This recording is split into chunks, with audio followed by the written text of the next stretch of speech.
Mond. Okay. Hey, welcome everybody to Friday Night at the Crib. It's open mic. I posted the link on the right-hand side in case anybody would like to join us. The first part of the show is going to be a round table on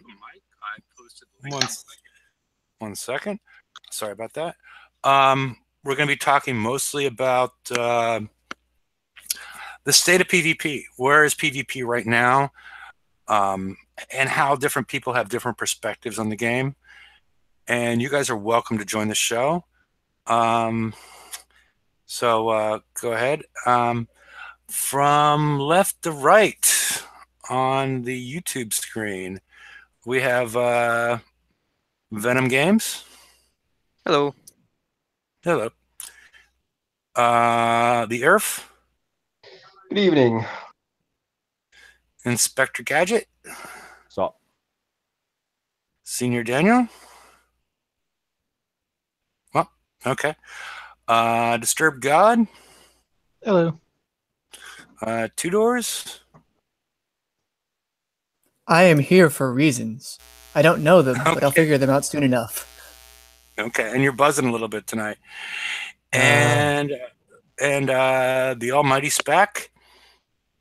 Hello, boys and girls. And this is Hefe. I'm soon going to become letter L Hefe once they want to name the new Lust Hall after me. So should we start with this? What? What? Are they honestly going to name a hull after you? No. But I mean, people like this idea of L. That's the letter L Hefe over my original idea of Hefe's Junk as the name of the the next hall. But yeah. And the Junk is it's a tri-masted sailing ship in Asia. So I'm not just making that up. But late joined by TSM. How you doing, guys?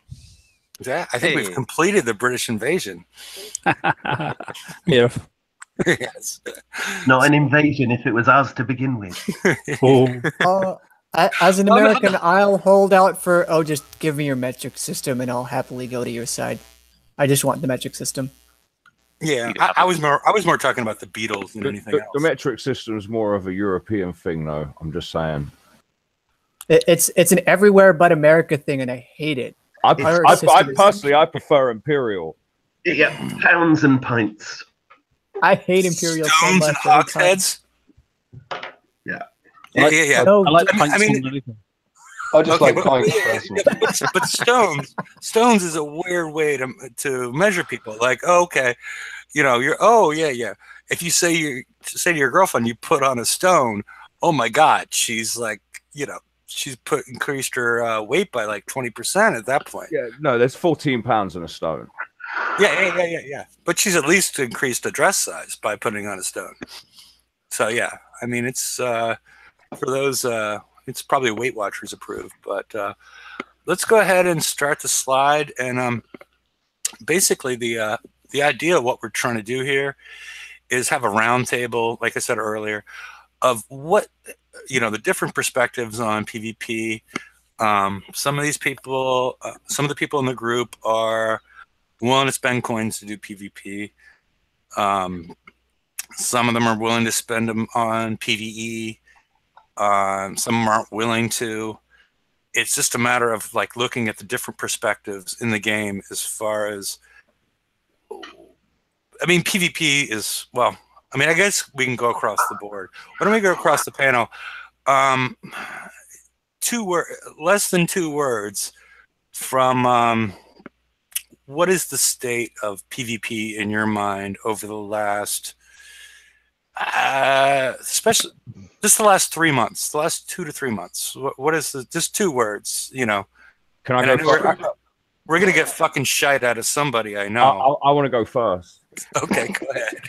Utter bollocks. Okay. I can pipe it and say it's piss pur. Justify. Okay.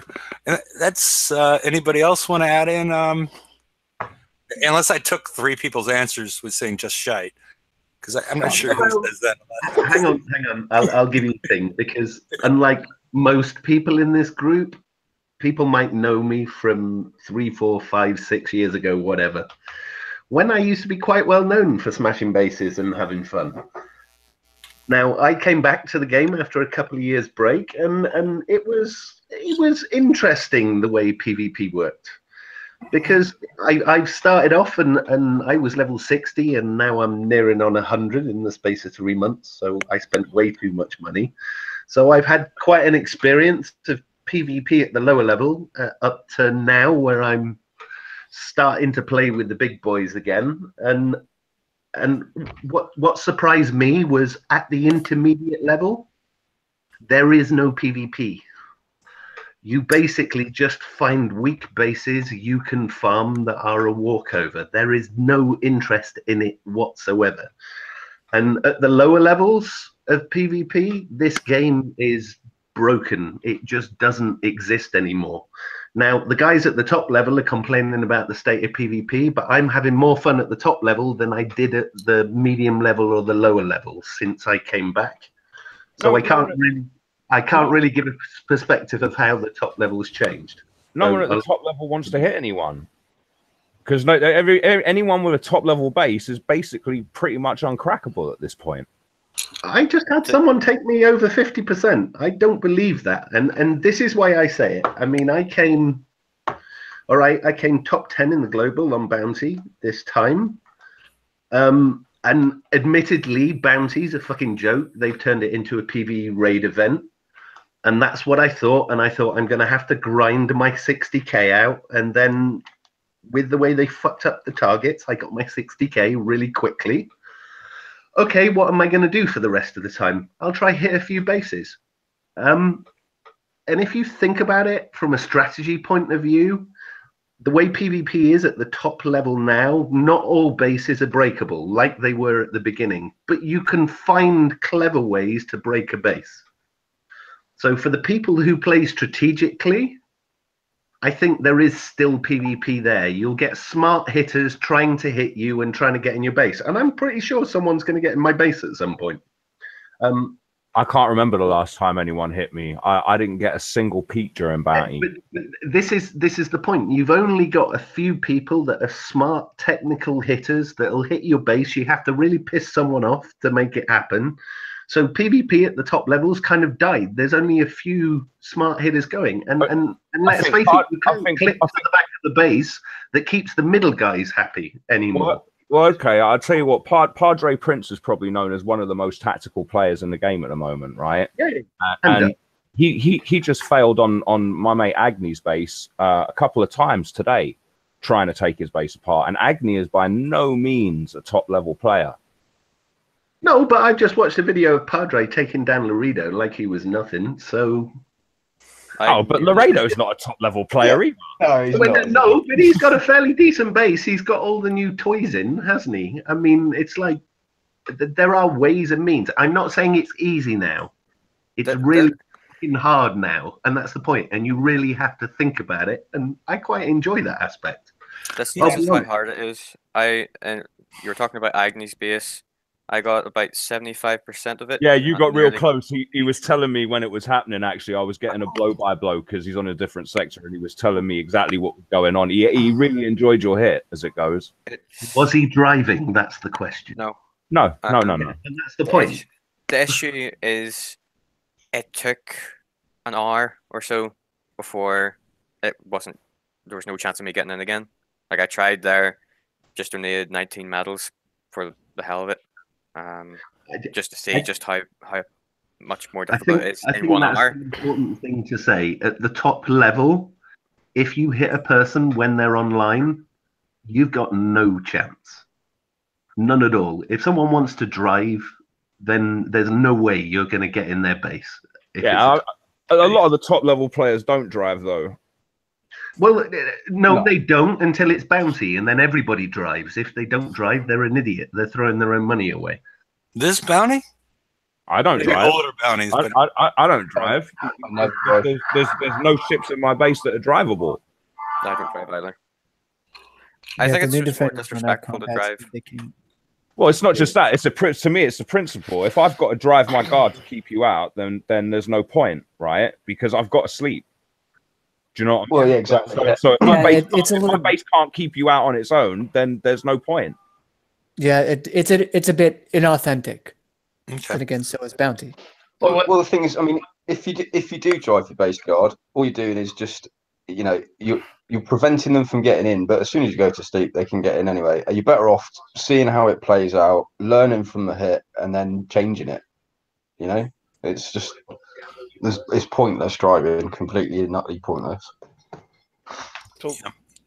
So basically, you know, like the first, the idea, like I said earlier, we're trying to bring different perspectives together, and I was just throwing random stuff as far as like, you know, people's perspective on PvP, and you know, from people not having enough time to love hitting bases, they used to love hitting bases, they just want to talk, you know, people that are never going to hit bases, people that are scared to hit bases because of the retribution and how it's going to affect their PvE game. There's a lot of things going on with the PvE game besides the fact that there's a counter within 3 days, but we'll talk about that. I just wanted to bring up, you know, get us in a direction, then we can go, you know, crazy in a little bit. On the left-hand side is why do it. These are the people that are not doing it at all at this point. They don't have the coins because they're not repairing. You know, they don't want to have delays in their shipyard. They don't have delays in their research. They don't have delays in anything else. And then the fact that their PvE hulls are defenseless from retribution, because if you start hitting people, you're going to get hit back. And you know, like the siege hulls are the worst example of being worthy on the open seas, because anything can kill them. And you know, that's the reason I used to hit bases. I mean, I met SPAC because I was hitting bases. And who was the New Zealander that you brought in? You prepped Rufio. Rufio, yeah, Rufio, yeah. SPAC prepped. I was in Sector 1, and SPAC was in Sector 2, and then SPAC went and prepped, and then Rufio ran me with HHBs with D35Ss like 3 days after they were obviously coined. 3 days after they emerged as a prize. So, you know, and it was only 1 per sector at that point.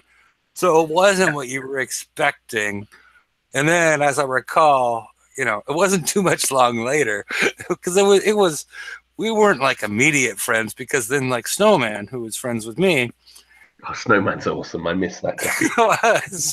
Well, Snowman, do you remember when he hit your base? Yeah. Yeah. He hit you with like 10 bunker busters. Yeah. Snowman. You're talking about Snowman who's in PNLS now? No. Snowman. This is the original Sector 1 Snowman. The guy was a monster. He used to flatten whole sectors.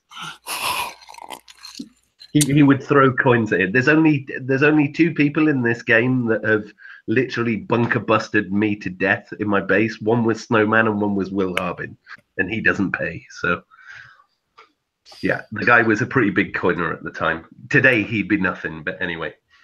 Evening, Padre. What's up, Padre? Hey, Padre. Hey, Padre. Hey, Padre. Hey, Padre. So yeah, I mean, that's one aspect of it, is why do we do it at this point? Because the people that aren't coining, they're going to be held back by just participating, by hitting bases and then getting hit back or getting sniped and whatnot. Because it's about 16 hours. You know, if you have a five ship fleet at this point, you're talking about a 16-hour repair against something that can't sink anything. Because everything is concentrated. Everything is concentrated. Yeah. Let me finish. Everything is concentrated into building and wall damage, and it has no thermal. It has no sonar. I mean, if somebody's going to spend the time to make their Buccaneers something that can kill subs, they're not going to be able to do the real job. So that's like one side of it. That's one, that's what I'm saying issues. That's one side of it, is the players that don't even participate at this point. Personally, I think that this reverts back to them putting things in boxes, whereas previously, like back in the good old days, we'd have fleets that were multi-purpose and you could hit bases with them, and you could do fleet to fleet with them and everything else. And since they separated it all out, this has caused the issues that we've got, I think, personally. The ingenuity definitely is there. It's boring. Because everything is now put into little boxes, and now we're getting it even smaller boxes in boxes. Cookie cutter fleet. Like, for example, like the skirmish raids, your hunters and your fangs. It's all cookie cutter fleets, right? They're all exactly the same. Yeah, exactly. Yeah, because like back in the day, you used the battle cruiser and... I'm sorry, go ahead. Like the new Buccaneer, minus defenses in every area that you don't need, minus 100 explosive and stuff like that. Why do that? What's the reason for it? Because it literally makes that hull useless in any other capacity in the game, and it makes it a liability. Anyone who armor is the same on the map is a fool. Yeah. So you're going to use a hull for a specific target, and then you're going to lock it away and never use it again. And then how many holes do you need in your dock then, just sitting there doing nothing, taking up space? Yeah, and what's their solution for that? They offer us the stupid expeditions. What's the point in those? But on top of that, now you've got to build 2 fleets per raid, so that's 10 ships every raid. Yeah. So that's another 10 ships in your dock that holds 120 every bloody 4 months. Plus now you've got to build another 2 bloody Forsaken mission fleets as well. So the dock's not big enough to start off with, because by the time you start getting into PvP and then having different hulls for each different issue that may arise, shall we say, so you can pick apart bases bit by bit and be able to hit the bases in the first place, you haven't got enough fucking dock space. Yep. So yes, you do. No. You have enough dock space. I came back 3 months ago, about the same time as you, Earth, I think, and I've only been back 3 months, and I scrapped my entire base and all my fleets before I left, and my dock's 50% full now. Mate, mine's the same. In 3 months.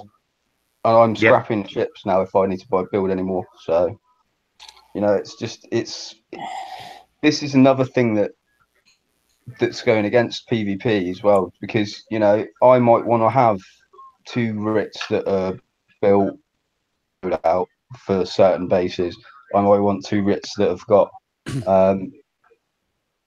for example, extra concussive defense or something like that, or I might want to have splash dispersion on one set and not on another set. As same with like boulders, if you might want one that's got rad deflection on it and one that's not, and so you can mix and match, so you can take out certain bases by using different sets of ships in the same package. Well, I think that's part of what's killed it, mate. Is that they've used to be back in the day, right? That you couldn't defend your base against everything. If you defended, if you could keep out this fleet, and this fleet was going to screw you, right? And it was always like that, yeah. And then they changed it to where they bring out a ship, they bring out a special, they bring out a weapon, and everyone builds the same ship with the same special and the same weapon. It smashes bases for a few days, then people counter it, and it's no good. Right, and then they bring out a next ship, and when they bring out that ship, it makes the last ship everything else obsolete. So there's no variety in what people are hitting with. You've only ever got to stop 1, maybe 2 fleets at the max from getting in your base, and your base is bulletproof. Yeah, it's cookie cutter. Okay, let's move on the slides, and we'll get to some of those issues, like how to invest, like what you guys have been talking about. There's been drastic technology changes that just basically, you build something and 2 days into your build, it's already worthless. Is at least for the purpose that you originally intended it for, So, well, not even that, because if you're not coining it straight away, then it's already obsolete by the time you've got it on the fucking build queue. So exactly. Just look at Hope. Look at the hope. They had to rush that out the second time to get through it. I mean, I've got 2 hopes in my base. I've never seen anything die so quick. And what's Hope's pretty much useless now. There's 2 holes that can drop it. And what's even worse is we have now been given a separate build queue just for these holes. Like the I don't have time argument isn't like it's not really a factor anymore because you just build them alongside. And then they're pointless. Yeah, you can. Yeah, but still, they're outdated the day that they're released. So, by the time I agree. How to do it, back to the original point about the Eviscerator and then the Amiga that makes it useless in the same prize pool campaign. Yeah, I mean, come on, that was ridiculous. That was absolutely ridiculous. The only reason I built an Eviscerator was to do PvE bounty targets. That's it. Yeah, exactly. Well, it was the same with the glove. I mean, we were saying with the deflections on the show, we were saying with the deflections, if you built it right, then it would probably get in quite a few bases. Until you've seen how the cannon actually performed, the kinetic cannon, and then you were like, well, that was pointless. What's the point in releasing a ship in the same TLC as something that just kills it straight off the bat? Do you know what I mean? Well, hell, they don't even have the OP cannons right yet. I mean, between testing, some builds are working with the turret defense and some aren't. And I mean, no one knows what the hell's going on now. I was going to say that we still don't know if Siege Battery works against. It does. Tested, done it, tested. It does. Video. It does. It's not consistent. But then on the forums, you've got them saying that it absolutely does not. Right, but that testing. Yeah. Hold on, but that testing. Spec, that testing was with the boulder, right? Yeah, I tested the boulder. Basically, I went into cut space. Let's just clarify this for everybody. I went into cut space with a blank boulder. And no, lie. I built my boulder, but I hadn't yet installed any form of turret defense on it. He had his OP to one side, so it was only the OP cannon shooting at me. 2 hits every time. Bang, bang, dead. I installed Siege Battery 3 because I don't have 4 yet. That's another bitch I'm going to have about PvP, but I'll save that till later. Siege Battery 3, it was taking 8 hits. So Siege Battery in any form, 3 or 4 works fine. I'm not sure. Right, but I'm saying what I'm saying is that's what the boulder. Hold on, but that's what the boulder fist and with the new cannon, right? What about the RIT and the other cannon, or the RIT and the? I mean, the thing is, from what I'm hearing, is that there's no consistency. Like in some instances it works, and some it doesn't. Some of the specials work, and some of them don't. Right, and that's fucked up. And not only that, but you're saying 8 hits. I've seen videos where a guy parks a boulder fist and he's getting shot by the OP cannon, and he's there for 3 minutes, man. Do you know what I mean? Oh yeah, and he's taken no damage. We're talking about a blank boulder, no turret defense, and turret defense. It only had a gun on it. Yeah. So it went from dead in 2 hits to dead in 8 hits. Now, after that, I've added armor and evade and everything, and now I can sit for 5 minutes in a base with my boulder getting shot by the OP cannon, no problem. Yeah, because if you then add the thrusters 4 on that, and you add on the wall plating 3, it mitigates down to scratch. Well, this is also why I pushed my base out far enough so that you're never going to be closer to my OP when you're on the outside than you are when you're in the channel. Yeah, don't give all your tips away. Jeff. Okay, let's move on to the defender solutions. This is more what I was talking about for players that aren't participating in PvP because they're scared of how it's going to impact the rest of their games. And so one idea is the maximum structure repair time would down to 2 hours, with the exception of the dock, which is an hour or instant.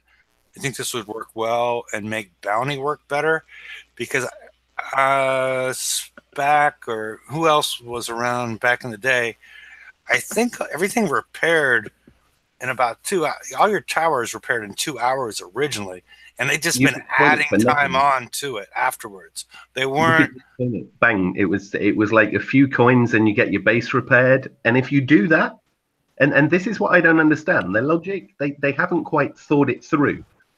I used to get hit, and it was a revenge hit, and my base would be damaged, and it wouldn't kill me, and I'd hit the repair button, and then I'd go back out, and I'd be hitting again.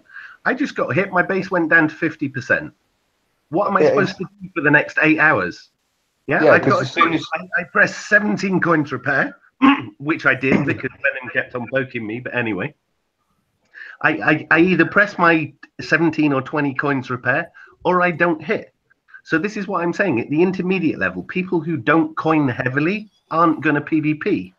So what you have at the moment is just the top guys PvPing, and at the middle level, nothing's happening. Well, the thing is, the top guys know what the repercussions are of hitting and all that stuff, and they're actually prepared for all of it, right? And I mean, one of the things that, I mean, I've pushed this really heavy with Kicks is to try and do a PvP weekend where you get rid of medals entirely, just don't even have that aspect in there. You get rid of base defense. Like you log in, you get hit, and you hit a button, and you're instantly repaired for everything, right? And then all the any Conqueror fleet that you got on the map, 2 coin repair. They want people to PvP. The problem is a lot of people that don't PvP are just like, they're looking at it and they're going, holy crap, that's expensive as shit to get into it. And it used to be, it used to be the fun aspect of PvPing was going out and just wailing the shit out of everybody else.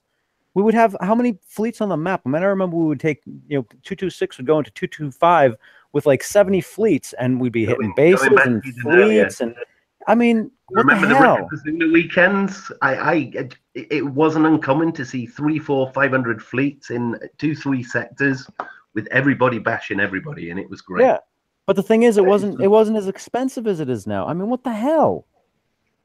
Yeah. I think one of the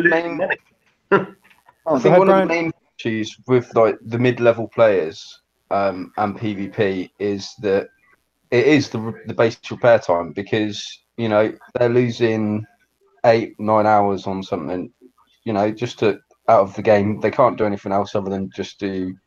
I mean, spec in a bubble as well.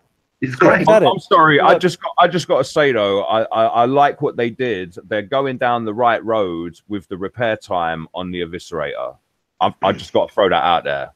Right? Because I really like that idea. I think they should continue with that with the rest of the Conqueror holes they bring out. Right? That's a great idea. I kind of like the recycling as well. When they introduced the Sinful Scattergun, all of a sudden Inquisitors became viable again. Now I don't know if they did that by accident and whether they didn't think about it, but it's probably one of the best things they ever did for getting people back. I think that we're going to see more of that. Personally, I think we're going to see more of them bringing out weapons that will bring back older hulls. I hope so. I look at my rages and I cry a little bit. Don't go there. Worse than investing money in something and then 2-3 months later seeing it's worthless. It makes you less likely to invest again. That's simple economics. Months or weeks. To get value from. Hello all. Sorry, I got my mic working. Okay. Thanks. Not to interrupt, but 2 or 3 months is pretty impressive numbers for your fleets working. I mean, the Eviscerator was nerfed before you even got it with the OP cannon. Exactly. So I mean, maybe at one point in time it was 2 or 3 months, but now we're on a cycle where it's literally you get a PvP hull, and 2 weeks later, 90% of the people can get 1 gun in the game and stop it completely, which is ridiculous because it just takes away a lot of the creativity of the game. Or sometimes even less. Yeah. And the thing, one of the things with the recycling the old guns or putting good stats on the guns to bring back the old ships is some players might have either not bothered with the ships in the first place or scrapped the ships that they'd be good on. I think a lot of us have built Inquisitors. A lot of you have built Inquisitors because I am the scared of people and just here for the booty ovals on that slide 2 slides ago. So, but a lot of people built them because they were inherently powerful. But if you missed your chance, well, maybe they could reoffer the Inquisitor TLC and you can have another go at it. And you might pay for that because you see this gun that makes them stronger. Or if you would scrap your hull, you might rebuild it again. These defender solutions, I think the thing is for a lot of the players that are afraid to do PvP, it really is the dog. It really truly is, especially with the increased requests from the players. What the game asks of the players in these new TLCs, we're seeing it more and more. You have an hour, and you can only take 5 or 10 minutes of break in that whole hour, or you're done. If that. If you die. The new TLC, you've got a choice. You either throw a lot of coin at it and do it in the hour, or you're literally sat at the keyboard for an hour and a bit.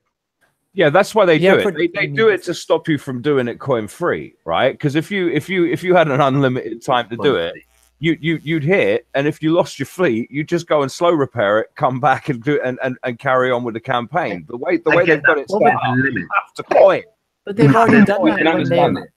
When they made both fleets required. Yeah, they're squeezing you. That's what it is. They're making. But this is the. But it's not even about the time anymore. It's with this new format.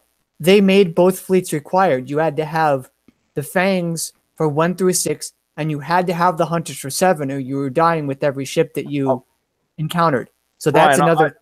I totally get it, because coming back to the game, mate, I've been locked out of most of the TLCs for same here, mate. Like the past 3 months. I had to wait for nearly 3 months for them to offer the Skyfire fleet, and that's all I've done. I've just bought fleet offers. Do you know what I mean?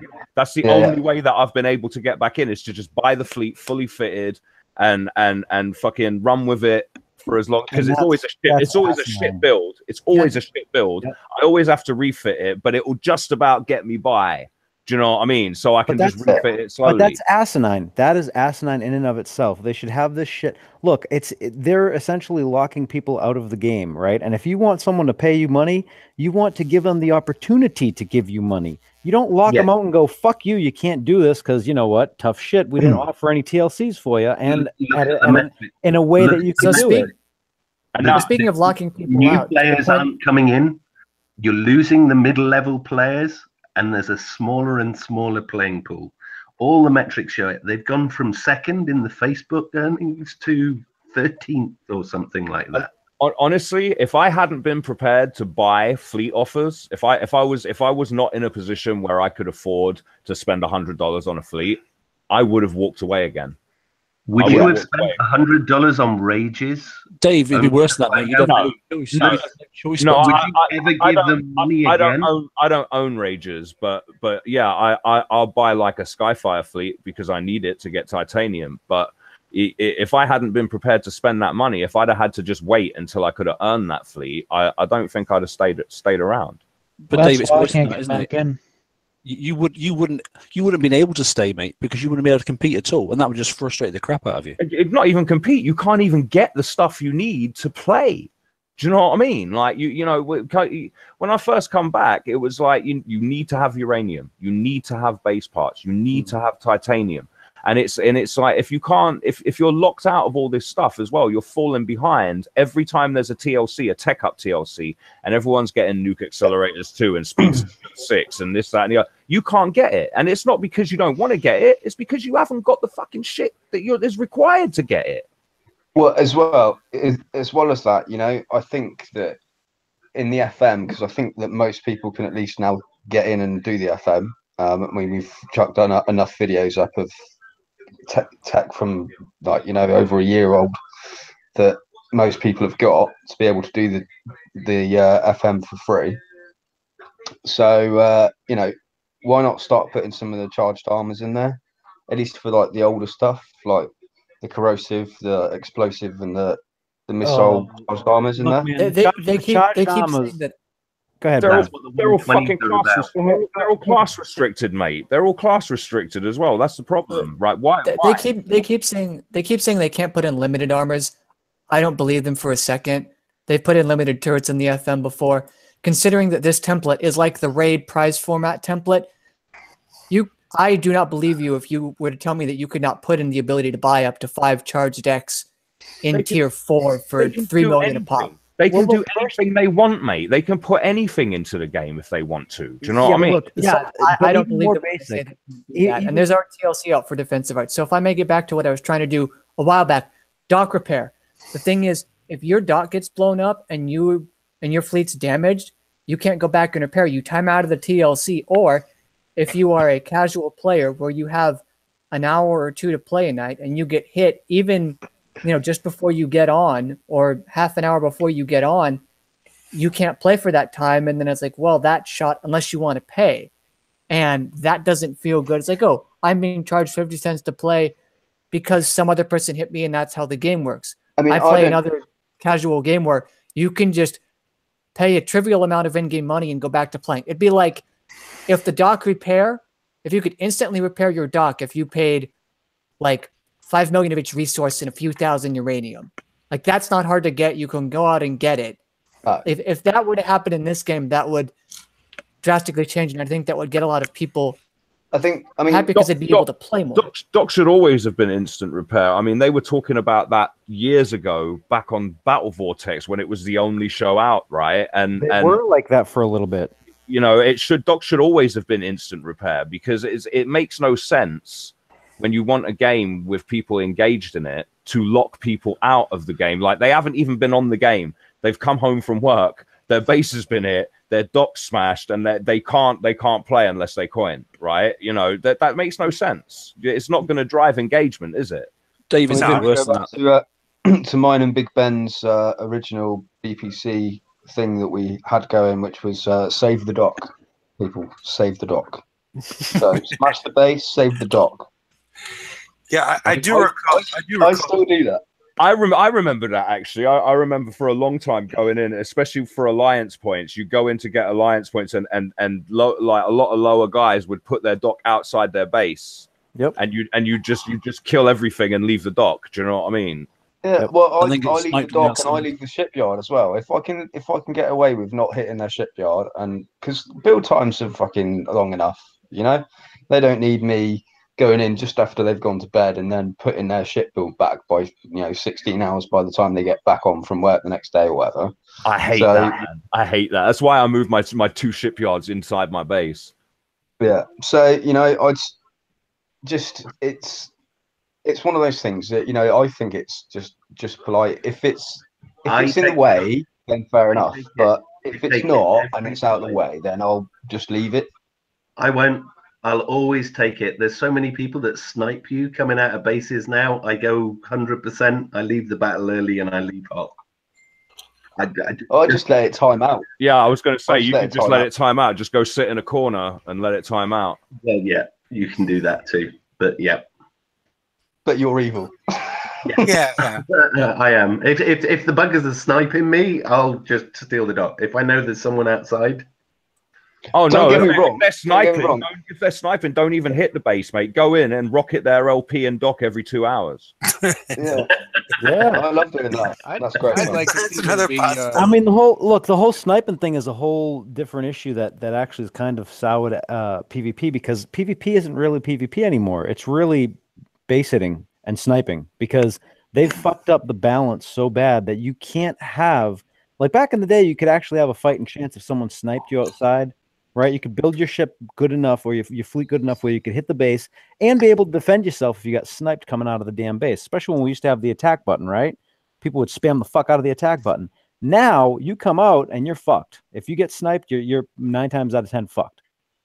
Yeah, you've got they have class restrictions on hulls. Rhinos and Harlocks Aegis used to be badass for that. It's subs. You've got low-level fucking subs now that can. Well, they put concussive on all the high-level ships, but for a while, when I first came back, you'd have like a tier 5 hull, and you'd come out, and there'd be someone with like a tier 3 sub or something, and you were in trouble. You'd die. So I mean, it's not enough, especially if you have fangs, but more like even if you have. I don't know how I should probably do it, even though they have shorter range. With their torpedo bonus and the specials you could put on crits, which are not all that uncommon, it's like 22%, you would easily deal enough to break through a lot of deflections and deal a good chunk of damage, because your damage is not splash and it is not from a turret, Nightmare, and they can't really defend against Nightmare Gluts will kill any fleet out there. Yeah. Oh god. I use torp gluts all the time. A single torp glut will kill any ship you want. Ask Benham. I just did. And we haven't even talked about scatter guns on them. Scatters. Scatters right you now build them up to aren't charge in their day. as fun as torps on some gluts. If you build them right and you have a certain amount of ships in a fleet, there's always a good chance that you pretty much one shot in anything with them. That's an easy counter, though. I mean, I do. you You see guys my are talking torp about gluts. Inquisitors. The Inquisitors will you want. counter those subs with torps easily. It's no, one ship. Okay, but All the you got to do, Padre, is run a fleet that's got 3 scatters and 2 torps in it, and you can kill Inquisitors outside. Suicide. Ask Benham, Padre. I just sail my torp glut on its own. Specs. Inquisitor dead. Specs. That's the wrong fleet setup for what I was doing. I went back in my base, came out with the proper fleet setup, and would have killed the ships. There is ways around it. It's not that hard. But look, the problem is that it's become such a disparity in the two types of fleets that you really don't have. Like, it used to be where if you went to hit a base, right, someone else would come with you from your alliance, and you'd have like a couple fleets out there waiting to hit the snipers, and there'd be like little battles going on outside while you're whacking a base, right? That shit doesn't happen anymore. I was in alliances that had guys that only did fleet v fleet, mate. They didn't even hit bases. All they did was build fleets for killing fleets. Yeah, when I was in George. There's been multiple times this week when we've went out base hitting, and there's been 3 or 4 of us sitting outside with the dude. But look, I'm talking about in general, because the top alliances just don't. The same rules don't apply. The level of play is completely different, because one, like I joined you guys. I have never. The last time I've been in an alliance that is as communicative as you guys has been years. Like, I think it was like HS1 was the last one I was with, where we would get onto like TeamSpeak and we would be talking and we'd coordinate and all this other crap. I mean, that doesn't happen anymore because the time crunch that people have to play the game, because of all the fucking chores and shit, right? If you didn't have all the chores and you could actually just come in with your ally mates and go and actually hit shit, it would be fun again. And the thing is that it's little things here and there that have kind of imbalanced the entire thing. One of them is this. I mean, it's really hard to come up with a good, fleet to be able to go out and have a support fleet. It's difficult. Not a lot of players are gonna be able to pull it off. You guys, you're one of the exceptions to the rules. SDS7, PNLS, Gimps. I mean, so at the end of Bounty, we had that big ass battle going on, right? That was fucking fun. I loved it. We were battling with mega hulls and ships, and I mean, it was going crazy. The problem is, I blew more in 5 minutes. Yeah, dollars, mate. That battle than I had done the entire Bounty. Actually, probably in the 3 weeks before the Bounty too. Like, I blew a shit ton, and I was like, after it, I was like, okay, that was fun as hell. I enjoyed the shit out of it. And then for the next 10 minutes, I had buyer's remorse, because I'm like, holy shit, what the fuck did I just do? Right? Yeah. It's like, oh my god, what happened? It cost you more than a lap dance would have, didn't it? I'm like, son of a bitch, and that's not, and that makes me not want to coin again for a while, because I'm like, fuck that. Yeah, fuck you guys, Kicks. I mean, what the hell is that shit? It shouldn't be that. That's not how you have fun. 60 coins to repair. We used to be able to have repair a couple of hours of fun of going out back in the day when you had sea wolves and bloody even back as far as when we had thud levies. Right? If you did $100, if you did 100 coins, you was a baller.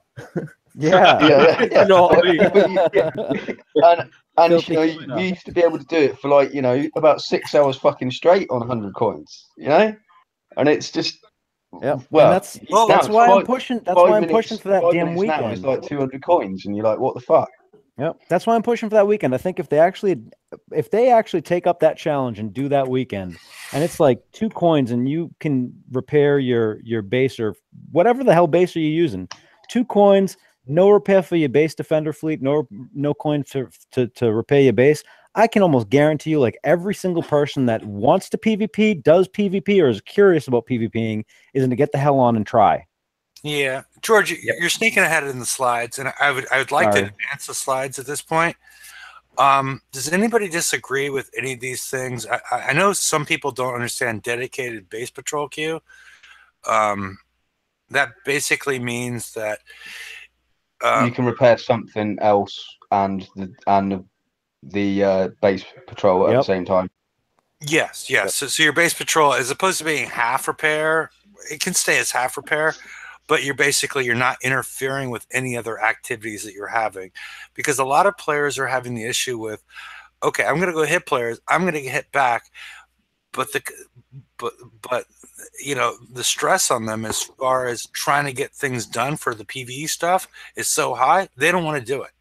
I don't personally. All the stuff in here is trying to encourage the players that are PvE players to encourage them to be in PvP. That last line is really. Can I just jump in here, because I just want to say one thing about this. Right, I can go out with for example, a bus Rit fleet with no armor on it.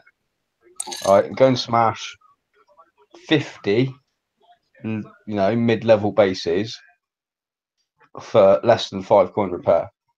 Right, that's not fun. That's not fun, though. Well, no, it's not. I know, but I'm just putting this out there, right? So each one of those bases then has to have like an 8-hour repair session for their turrets and for everything else, right? 2 hour on a dock. If they've got a guard fleet in there, even if it's if it's not defender class holes, then you could be getting up to like a 10-11 hour repair going just on their base guard. Even if you're reducing the dock to instant, they're still not going to be out fucking hitting straight away, are they? So I think really, if you are seriously wanting to increase PvP, you need to make everything pretty much instant, or like an hour. Actually, that's including point. Including dock. I'll tell you what would encourage me a bit more though is if they made the thing they do in Bounty permanent. If I could have a separate PvP. And I was just coming to that myself. Repair queue, right? Because I don't want to do. You don't want to do PvP if you've got any chore fleets that are going to take damage. Like if you're doing a TLC and you're going to take damage in that TLC, you don't want to go out and hit anything because you've only got one repair queue. Do you know what I mean? It's not only that. I mean, it's like yesterday. For example, just yesterday, I hit a 103 Scourge defense grid. Right, so I can do them all day long with my Cannoneer fleet, 0 damage, not a problem. Right, I prep them for everybody else in the sector, do whatever. Because I can get as many base parts as I need to use in like 20 minutes. So if I've got a spare 20 minutes and there's people who need some base parts, I'll go out and prep for them. But I crashed yesterday when I went into one. That's a big repair. Straight away, 16-hour fucking repair. 32 fucking coin repair just for going and hitting one target because I crashed. So, by the time you've got that, so you want to stick that on and you want to get it back up just so if you need to get base parts for any reason. And then you're just so happens tonight. Yeah. So, I had that, and then I had I'd done the Ironclad campaign to get some tokens because my Ironclads are just shy of being skulled. So, with the difference in the repair modifier on them, if from skulled to like not quite skulled is quite a big difference. It's 25 to 40% repair reduction. So I went out and hit that. So I've got my tides to repair, and I've got now as well, through no fault of my own, a set of fucking Cannoneers to repair at 16-hour repair. It's all your fault.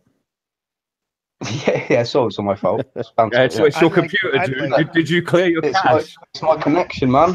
It's my connection. I'd like to see them separate Conqueror hulls from chore fleets. I'd like to see, if you're on the map with a chore fleet, like one of our, FM or something like that, you're not hitting a base, you're not sniping people's stuff. Well, can't be hit. With the exception of the Fangs, you can't come over to me with a Conqueror fleet with 8 million deflection and hit my hit my fleet that doesn't even doesn't have deflection, because that's not even a fight.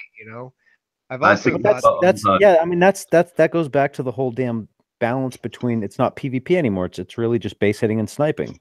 Yeah, that's part of the issue. They separated PvP and PvE, except for us when we're out doing the They tour. have separated it on their side, monetarily speaking, but for us, we get screwed on the map. And again, monetarily speaking, we get screwed. Exactly.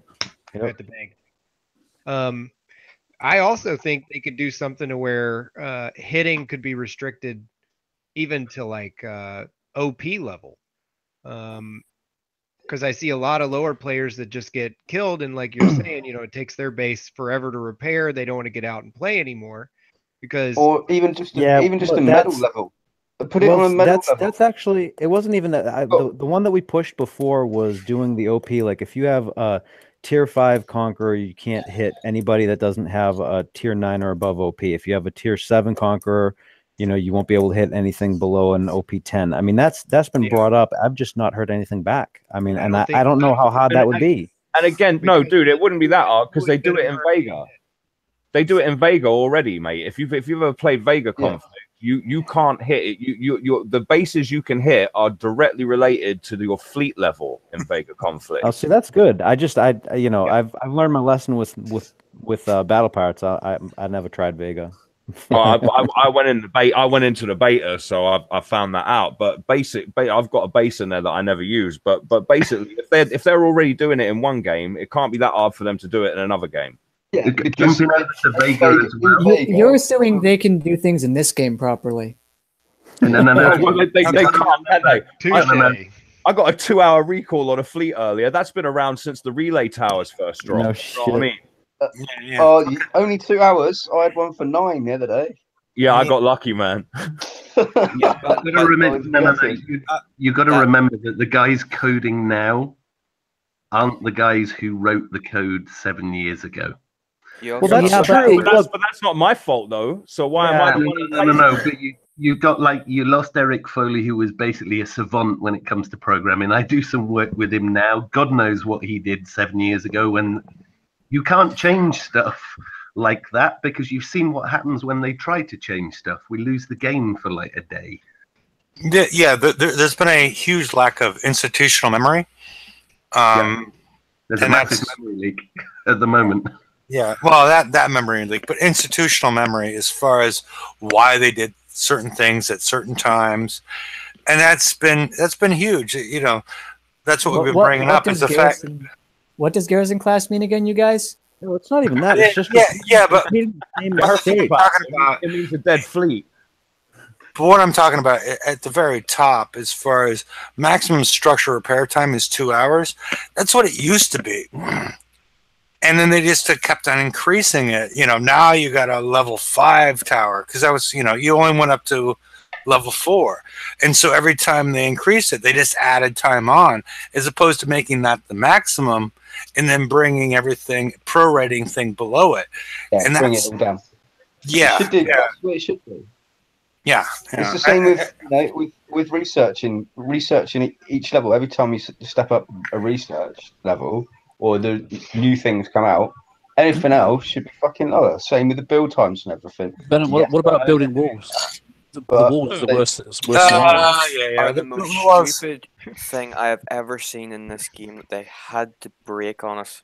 Why on earth would you put a system in where you've got over 500 walls to do, and every single wall takes you 10 to 20 seconds, plus getting the resources? It is beyond ridiculous. I still haven't done mine for that exact reason. 60,000 coin. I watched all your walls is 3 Godfathers. All 3 Godfathers I watched while I did my walls. Yeah, I refuse to upgrade my walls as a principle. I already have carpal tunnel. I don't want my hand. Well, I probably already have carpal tunnel. I don't want my hand to fall off before I'm 30. Yeah. Well, that's a whole different issue, Brian. But there's probably some other activities you should stop. If I may segue the point you're about to make back into this, PvP is as balanced as the arm strength of a professional masturbator. Yes. Okay. Exactly what I was thinking. But I want to move on from this slide to the next slide. Is there anything that anybody disagrees with on this slide? It's like that it provides a you know, it provides an advantage to players that it shouldn't have it? Or does this seem to work with the whole PvP cycle and whatnot? Is there something that should be removed? The only thing that I disagree with is I think that your base guard should be directly related to the maximum repair time of 2 hours. No, of your base. I was thinking about this at the lower level. Well, that's the bottom line. Reduce the effective defender ship's base repair time equal to that of the Conqueror ships. And you're going to see more about that in the next slide, because basically the Conqueror ships have a base repair time of 30 minutes. And if you see what I'm about to do in the next slide, I think you're going to all come in line with that. Because okay. So real quick. Okay. Equips continue while structure is repairing. I think that some of those issues at least could be solved with starting auto repair, because a lot of the things that lowers want, the weapons lab, the advanced lab, the naval lab, I think those all had their times reduced to 10 seconds a long time ago. So as long as you make them auto repair, like the dock after you're hit, then it doesn't really matter. There are some things like turrets where it does matter, though. To add to that, it kind of does, because when you start PvPing again, when I started in my defender fleet, I used my PvE hulls because I didn't have PvP hulls yet. And if you go into lower level, mid-level bases, you'll see them. They've got monos in, they've got everything. Now these things have a fuckload of repair time. Exactly, so, about as much as a defender hull. Hold on. People don't want to PvP because they're going to have these massive repair times afterwards. I think Hefe's right about, you know, the dock instant repair and the base and all the rest of it. But if you tied in your defender fleet to your base repair, so it doesn't matter what fleets you put in defense, whether they're PvE or whatever, you want to get the middle guys and the lower guys going. So if they hit repair on their base, then whatever fleet they've got in there, because it's in a separate repaired at the same time. It makes sense. If that repairs in 2 hours, regardless of what's in it, that'd make things work better. You get the lower guys and the middle guys PvP. Thank you. Can I just add one thing to that list? How hard would it be for them to put in a fleet patrol that you can control rather than it just going to... I think they've had issues with that. Waypoints on that. With the hunters. No, they were having. Dang it, George is gone. I was hoping to get that one on him, but their AI for pathing is really bad. Yeah. No, they've got the waypoint deal figured down in the battle store. Whenever you're going in, you can click where you want a ship to go. All they need to do is implement that into the base guard. I think they had a lot of troubles with that because they were talking about that at one point, and they kind of dumped it because they can't seem to figure it out right. Can I ask a nerdy question of people? Now I've done a lot of online gaming and all the rest of it. One thing I find when I first started this game, you had to control one ship at a time, and it was a pain in the ass. Base hits back when I used to whack Hefe. You'd have to control one ship, and then you had other people whack. Whatever's back. Okay, go ahead. It's better now. It's better now because you can control all 5 ships at once, and you can go, and then you can stop one and all the rest of it. Right. Here's the issue I've got. If I want to control one ship, and then I want to control the other 4 ships separately, I have to click on each ship at a time. Is there no way to control 4 of your numbers? There's macros. The third-party macros, not in the game, because God forbid they have macros. How many years after Command and Conquer or any other mouse and keyboard RTS? I don't want to fuck around with macros coming back in the game. I want that to be part of the UI. It's a PvP. I mean, it should be, but you're not going to get it, unfortunately. I've been making that point for a long time because I don't think the idea of forcing people to go out and find macros is a good situation for the game, because this is not really the player base. Because I think the player base is not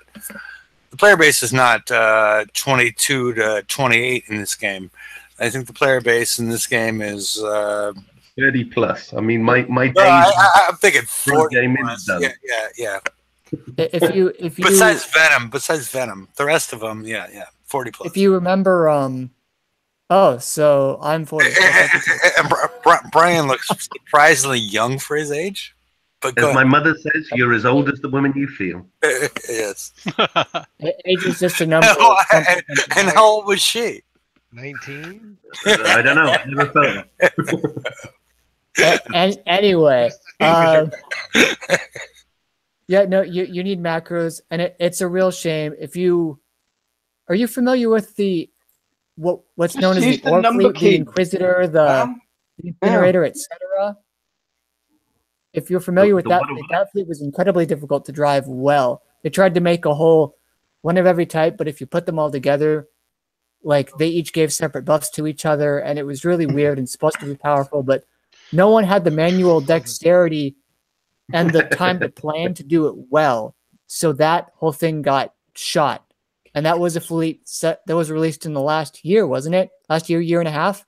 Yeah, I know what you mean. To be fair though, in Vega as well, you can do that in Vega. You can highlight ships and put them into 2 separate groups and then control each individual group. Why are we playing Vega? That game is so much better.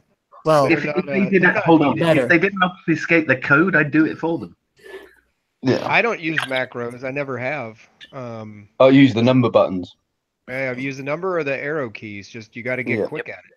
I mean, I use macros. You've got to be like a bank teller. Fucking click it. I put on my visor and count the cartel's money. I'm going to go to the attacker solutions, which is more probably in line with this group. Especially the orange highlighted part of it. I'll get into the second part, but you guys tend to take one bullet and tear it apart for a while. So I'll probably go get another beer because I want to keep that bottom part for me to try and explain, unless everybody understands what I'm talking about, what's going on there with the armor plates, which I'm not happy about. But that's a minor issue. I think the major issue is a lot of things that everybody's been talking about is the fact that, okay, yeah, I'm going to build this hull and it's going to last for 2 days if I coin it straight out. And there's certain hulls that are like that. And we don't know which hulls ahead of time are going to be just going to be crap.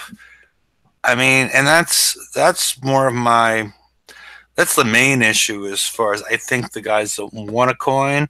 Because again, I used to PvP. I used to hit bases.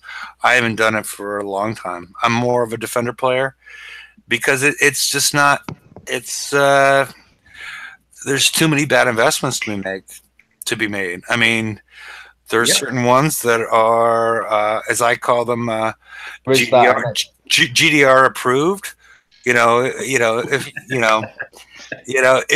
you get the idea from certain shows that he designed it, it's going to have legs. But the rest of the crap, it's not going to have legs. It's just that crap. Yeah, exactly. Oh no, you didn't. Yeah. No, hang on. Loads of people said the Boulder Fist was crap. It came out. I know loads of people had coined it, and it was a piece of shit. And what a useless thing! And then they watched the video of Padre mashing it. It's a special. I don't know. I feel like a whole released in Bounty. I got smashed one just died in my base and just got over 50% while the show was going on. So I'm just saying. I think if died in my base and only got one fucking turret, so I want to see the video. Or it didn't happen. I will post the video for you. You do that. I think the top hole in Bounty might be talked down somewhat more than other holes because sour grapes. Also, people on the internet like to complain. See reference everything. The issue is I had someone hit me with a boulder like two minutes after prize, whatever it was, and he tried to drive it in my base and it died within about 3 seconds because he sailed it into 3 Wendigos. Therefore, the hull is shit. The question with these things is people don't figure out how to use them before they But that's an inherent problem, because that's why the ingenuity has been taken away. So people don't understand ingenuity anymore. So they think that everything can just go from point A to point B. Yeah, and in the I still have people stacking their prides and running at me. You know, and I mean, and I saw that other video the other day where the boulder stayed on the outside and it was drawing the fire from the tide, and that was a smart move and that stuff. But very few people know how to do that anymore. Well, I think a lot of the issue is alliances as well. When I came back into the game, now I used to do builds on hulls. I did the hammerhead builds and all the rest of it. I came up with blitz treads, believe it or not, parking them in the back of bases. And I had to come and get back into the game and build my ships. And I wasn't in a big alliance. I didn't have a clue what I was doing. So I had to talk around and ask people who, I knew from way back. Now, if I was a new player coming in, the big alliances tend to keep all the builds to themselves. And they're shrouded in secrecy. So even if these low guys and middle guys get these hulls, they don't know what they're doing with them. They pay money. They get them built, and then, oh shit, they're crap. They're less likely to spend money again. So I think a lot of that has to do with the community. I think if the community was a little bit more open about how to build hulls, how to work them, I think that would help the middle players and the lower players to come through. In addition to part of the power creep issue that we have is a lot of players are complaining either they can't hit their base or they can't defend themselves. And the players who know what they're doing will say, well, hold on, we can defend ourselves perfectly fine. We can't hit anyone because the bases are too hard. But that goes exactly back to 3 quarters of an hour ago, mate, where they turned around just before Christmas and said, right, players, what do you want? Do you want a base hit or what do you want a defender? 9 times the community said, I want a defender. Why? Because they don't want to be interrupted doing their PvP. Because as PvE, because they're so freaking frustrated with having to stop, start their builds, their retros, fits. They just want to be left alone. Battle Pirates, as it was 7 years ago when we were all back in the alpha days, it's a different game. It's moved on. They have moved it on themselves, as in Kixeye have. We don't have the same game we used to have. It doesn't exist anymore. They shot themselves in the foot when they started putting stuff into boxes. Yeah, because ingenuity's gone. And it won't come back unless you do real, and I mean real, serious changes. Like if you've invested, and Dave will back me up on this. We've talked about this many times. If you've invested 15 to 20 hours on a certain special, then putting it on your ship shouldn't cost you shit, and certainly taking it off and putting it back on later on should also cost you bugger all. And if you've spent 5 freaking days, 15 days sometimes, building a pissing hull, you should be able to sail it out onto the sea, get it blown up like you do in all other games, bring it back to the dock, and it's either a 10-minute wait or it's a 1 coin repair, and then you go back out with the ship again. And that gets people doing PvP. I just want to add to the fact as well. I mean, just look at the fucking new raid hull, for example, yeah? So the Buccaneer, match cannon to it, 14 fucking hours for 1 cannon. Bullshit. That's fucking ridiculous. When you've got to build 2 fleets just to fucking be able to do the subsequent CLCs, which we all learned this time. Because if like me, you only had a chance to build hunters, you were fucked and you haven't got the OP cannon now either. So, which also I think should be released as a research, because otherwise you've got the haves and have-nots again, and it's. Yeah, it's the slide. I mean, I always say on our show, the yin yang is what we're looking for. The nice mold of PV, defender and PV, and even the FVF bit. But what we've got a fucking seesaw that's so violent that just swings from one side to the other side, and actually, by the time it's swinging from left to right, every fucker's fell off. I.e., they've either sacked the base and recycled it, or they've just gone fuck PV. I ain't doing that anymore.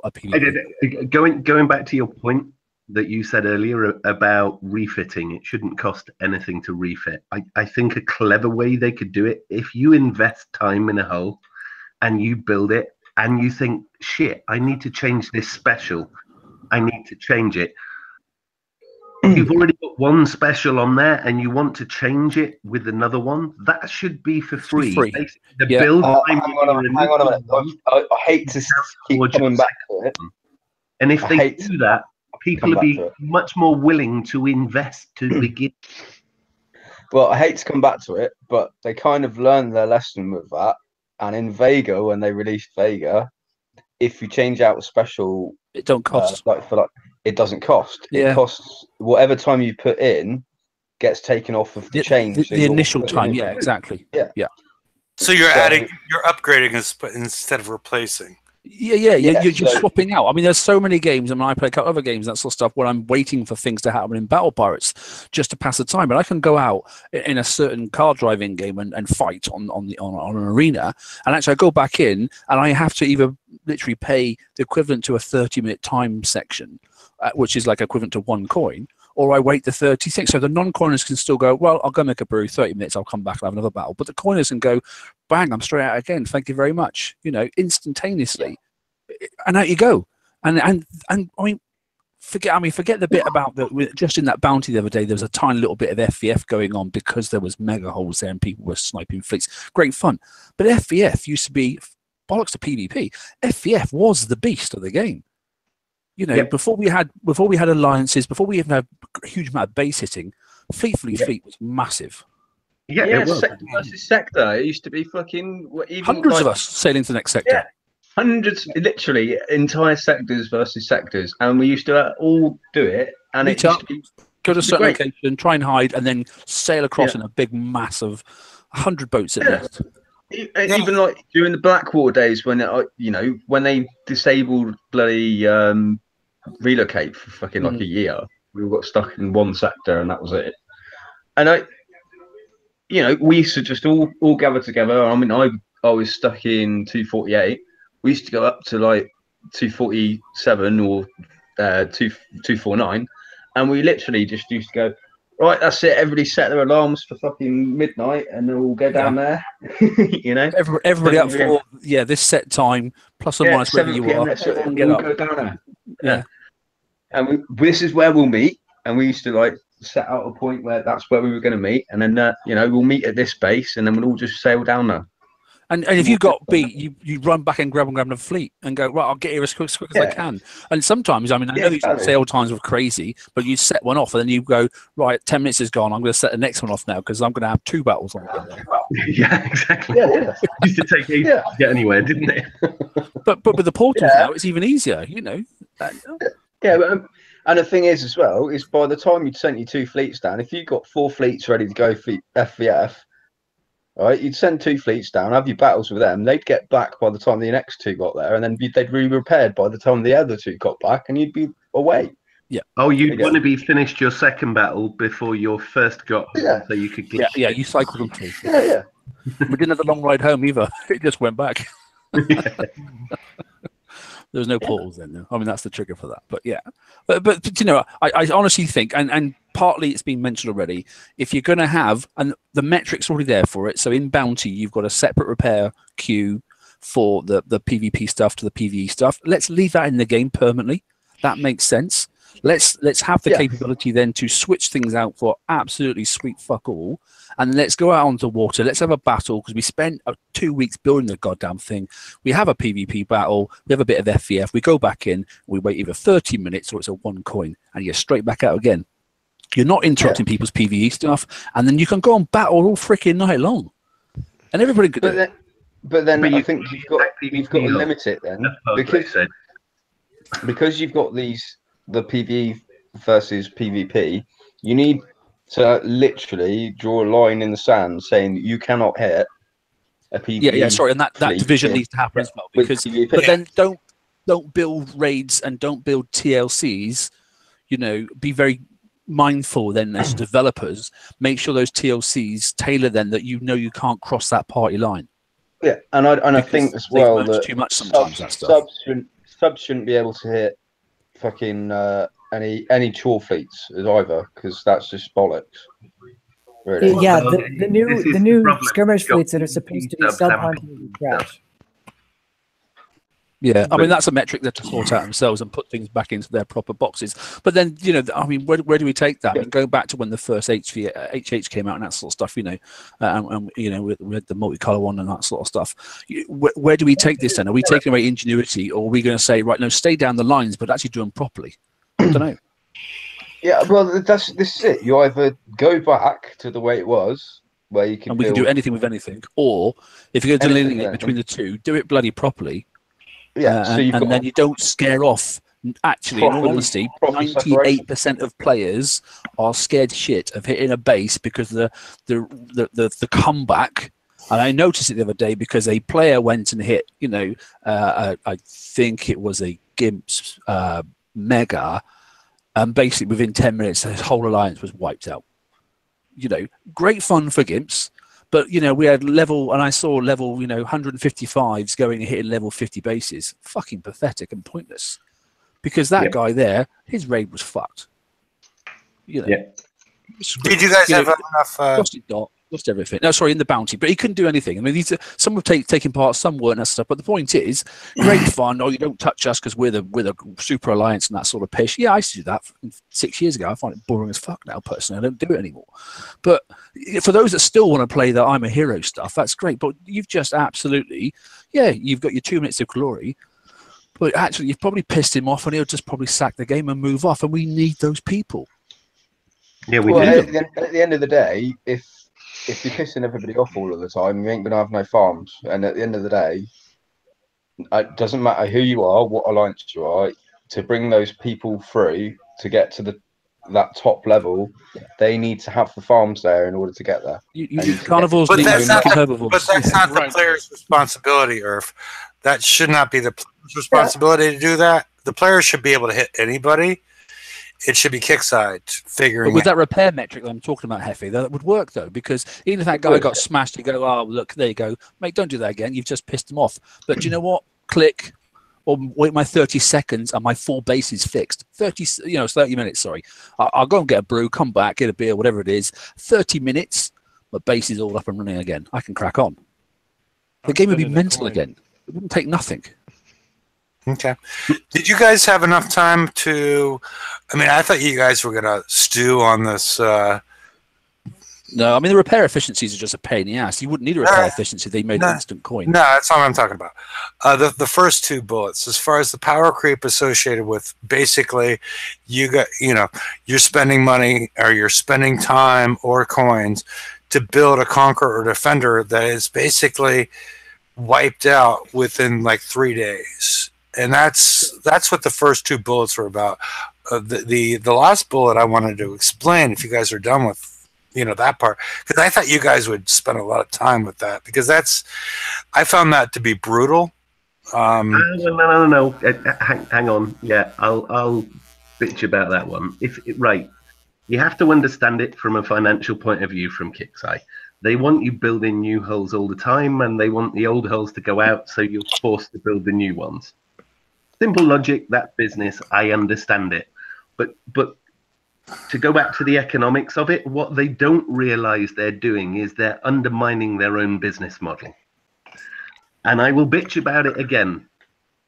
A couple of weeks ago, they tried to sell a rage fleet for $100. It was irrelevant in PvP. If someone invests $100 in that, they're not going to invest with you again. They're abusing people's basic naivety. That's what they're doing. But this isn't the game design. You've also got to take into account. Hold on. This isn't the game design. This is the product team behind the game design. Absolutely. Yeah. And so they're trying to push through, we need to make money, and they're undermining the whole principle and balance of the game by doing it. And what they're actually doing by making offers like that. For example, my favorite bitch, when I came back, I bought Liberators for $30, and then 2 or 3 days later, I could have built them for free with a TLC. Am I likely to give them $30 again? And this is the point. These new people come in and they invest a little bit and they try and do it. And then they think, why did I do that? It's worth nothing now. I think it's no surprise that the player base is dwindling.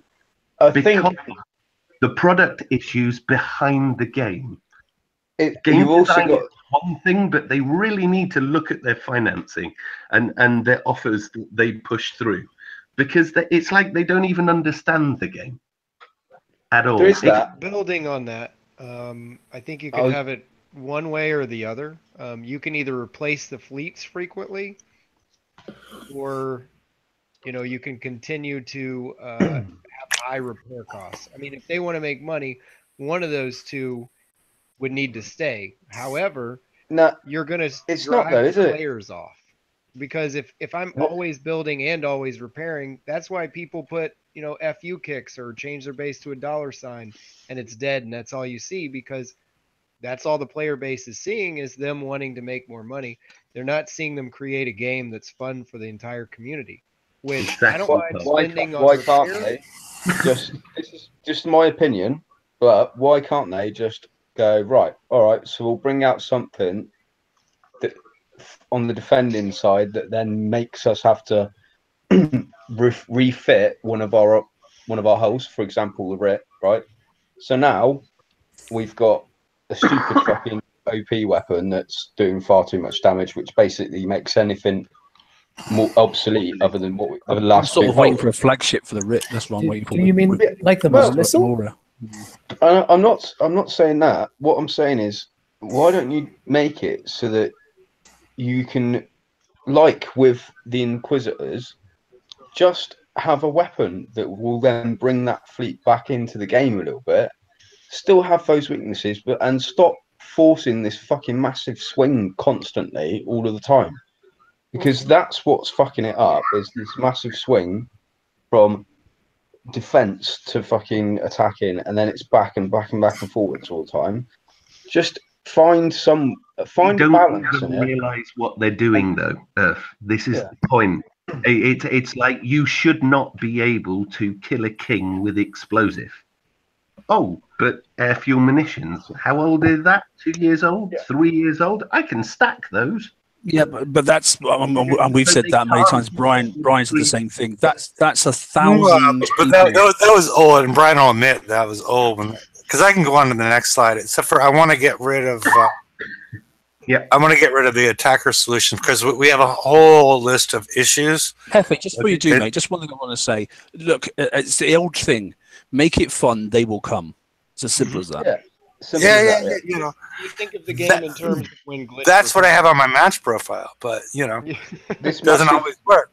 This massive swing is not fun. They were out fighting like crazy, and I've noticed people were coining fleets like crazy. They didn't mind coining a fleet that they could go and use for free on the map, but when they've got to build the fleet and then pay to repair, which is ridiculous. That's what I'm saying by, you got to pick one or the other. Either make the repair times low and the build like quantity and build times longer. But by doing both, you're killing the game for so many people. People are just tired of both. And Padre, I think that's part of my next point is if you look at the repair efficiency of like the current Conqueror hulls, we're looking at 0.012, 0.01. And then you look at the armor that you're asked to put on them. So, as an example, the King's Writ and Rad Plate 4 or Corrosive Plate 4, or I think the Penetrated Plate 4, they'll have a repair efficiency of 0.8. So it takes 80 times longer to repair that. 60 hours. Most of us run with armorless hulls, except the ones we want to tank. Yes, but what I'm saying is, should it be that way, or should you take advantage of you're taking 60 hours of refit time to add 3 plates of hull? Let me ask a question. Who has actually put armor on their sloths? Anybody? I have armor on my sloths. No. The rest. Why has it got armor slots? Yeah, but the point is that the ship that you have to put the armor on is the one that's going to get messed up, right? The ones you don't put any armor on ain't going to take any damage, so it's an irrelevant thing, right? The point Hefe is making is that the ship you must put armor on, it's going to bump up its repair time massively. Yeah. Well, what did you put on your twins? I've got almost nothing. I put a little bit of evade armor on it. This is the point. I don't have a single twin built. Hold on. People are constantly trying to find builds where they don't have to have armor on their hulls, because you can see by the repair times that armor is just a pain in the ass. But that's from half an hour to fucking 2.5 hours. Yeah, but that's the suggestion I'm trying to make in the whole thing. Yeah, is that we need to the repair efficiency of 0.8 is carried over from PvE.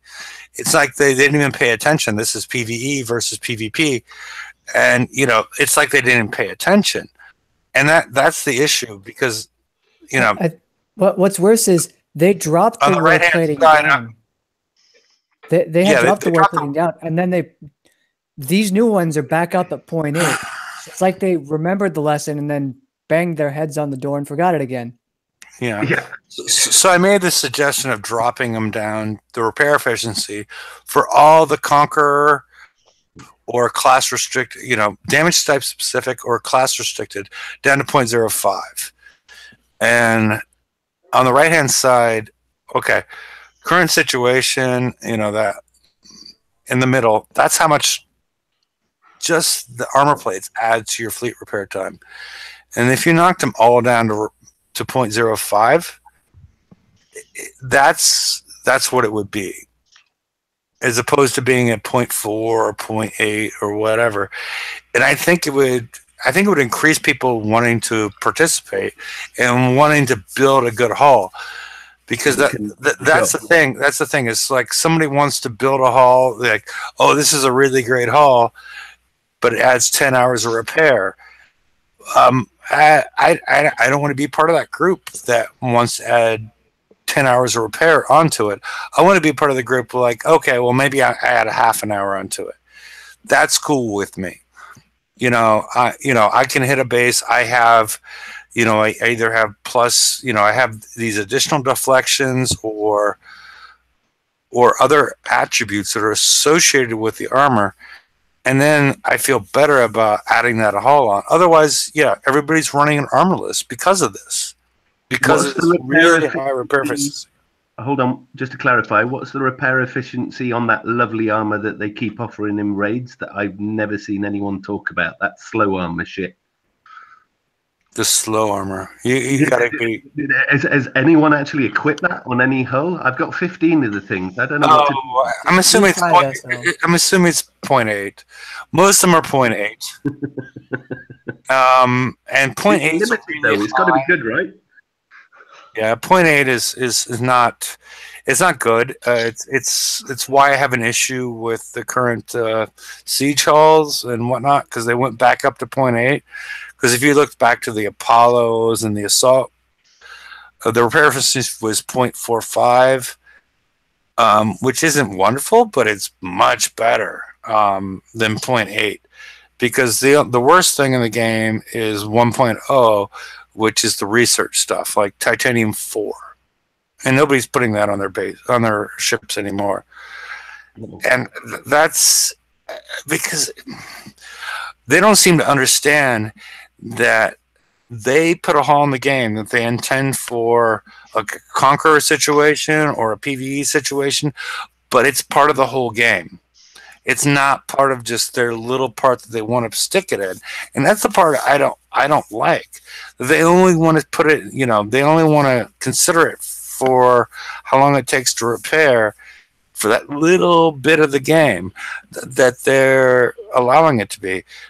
Like the Buccaneer has a total repair efficiency of 0.8. That's why they have the 15, 16-hour repair times. Let's be honest, right? The reasoning behind all of the let's put things in little fucking boxes is because all of us, and I'm saying every single person on this entire fucking panel that's here now, has at one point found a loophole in the game where you can put something in and you can make an absolutely fucking wonderful fleet that will do like 99% of the things that you want it to do. And then giving it to everyone. Yeah. So, we have outsmarted some of the best strategic minds in the gaming world. Hold on. There's a serious point there, right? Last. That's the reason that they've done this. That's the reason they've put everything in little boxes and they've put everything in. So You need this We'll and that still and that. find I understand that, but we'll still find a way. Look at the last hunter. It's all our fault, and we should apologize. Time out, guys, hang on. It's getting to the point to where you're talking over each other that we can't hear what your point is. So we need to find a way to be a little bit more respectful. So the point that I'm trying to make is that basically the way that they are designing things now is putting things in little boxes so they know how much damage you're going to take to do this and know how much damage you're going to do to take that. Because we haven't got the player base that we used to have anymore, they need to make sure that their margins are right. To a certain extent, there are still going to be little places where, like in the last raid, where we find little bits and pieces that we can do in order to cut down the margins that they're making. But as a general rule, as a general populace, they know roughly how much exactly, probably pretty much to the fucking dollar, it's going to cost you to get X amount of fucking points. Exactly. And to go back with your point on this, if you look at what they've done to the FM, those are the tweaks that we're getting that are not announced because they're not getting the coins they want. So they're bumping it up slightly to increase the damage to get more coins. Yeah. And, but we always find a way around it. This is the point. If they we'll find a way around it. But this is the point that I'm trying to make is that this is the whole reason that they started putting things in boxes in the fucking first place. Is because they want to know, because we're always going to find ways, and we always used to find ways of doing the raid entirely for free. All right, fair enough. We got lucky the last couple of raids, and we've managed to find little tweaks and ways of doing stuff and stuff like that. But as a general populace, not just us being like top players that have played for a long fucking time, that know the ways and means of doing things. As a general populace, people in the game are fucking dumb, right? And they build these holes, and there's only one way to fucking build it, and then you're getting that margin that you want all of the time. That's the whole point of them doing it. So it's kind of like I disagree with that. Everyone in the game is dumb comment, but anyway. Well, no, I'm not. Not everybody. He said general populace. I have to say, GDA actually did state that live midsummer last year. He said everybody was dumb. He did. Our builds were bad, and that they're selling us and an people are generally dumb build. builders. Yeah, I mean, not exactly those words, but that's exactly what he said live on air. But I'm not saying that everybody's dumb, but people are sheep. They're led through this, and everybody follows. One person will do something, and they'll follow. Yeah, but it's how many times do we need to reinvent the wheel? I agree 100% with what you're saying. The problem is most people come on to play this game don't play it like we do. No, we spend an inordinate amount of time on this game, and you've got guys that want to be decent, that want to get a value, that don't have the understanding of the mechanics that, for the most part, excuse me. So they're looking for a cheap way to do it, and the only way to do it is get a build from somebody that knows. Yeah. But then it's also how you drive it as well, which is Well, that's the learning process, right? And that's why we make videos of how to do 103s for free. How we make videos how to do the hunter target for free. I mean, as long as they keep making things too expensive, I'll keep doing videos like that.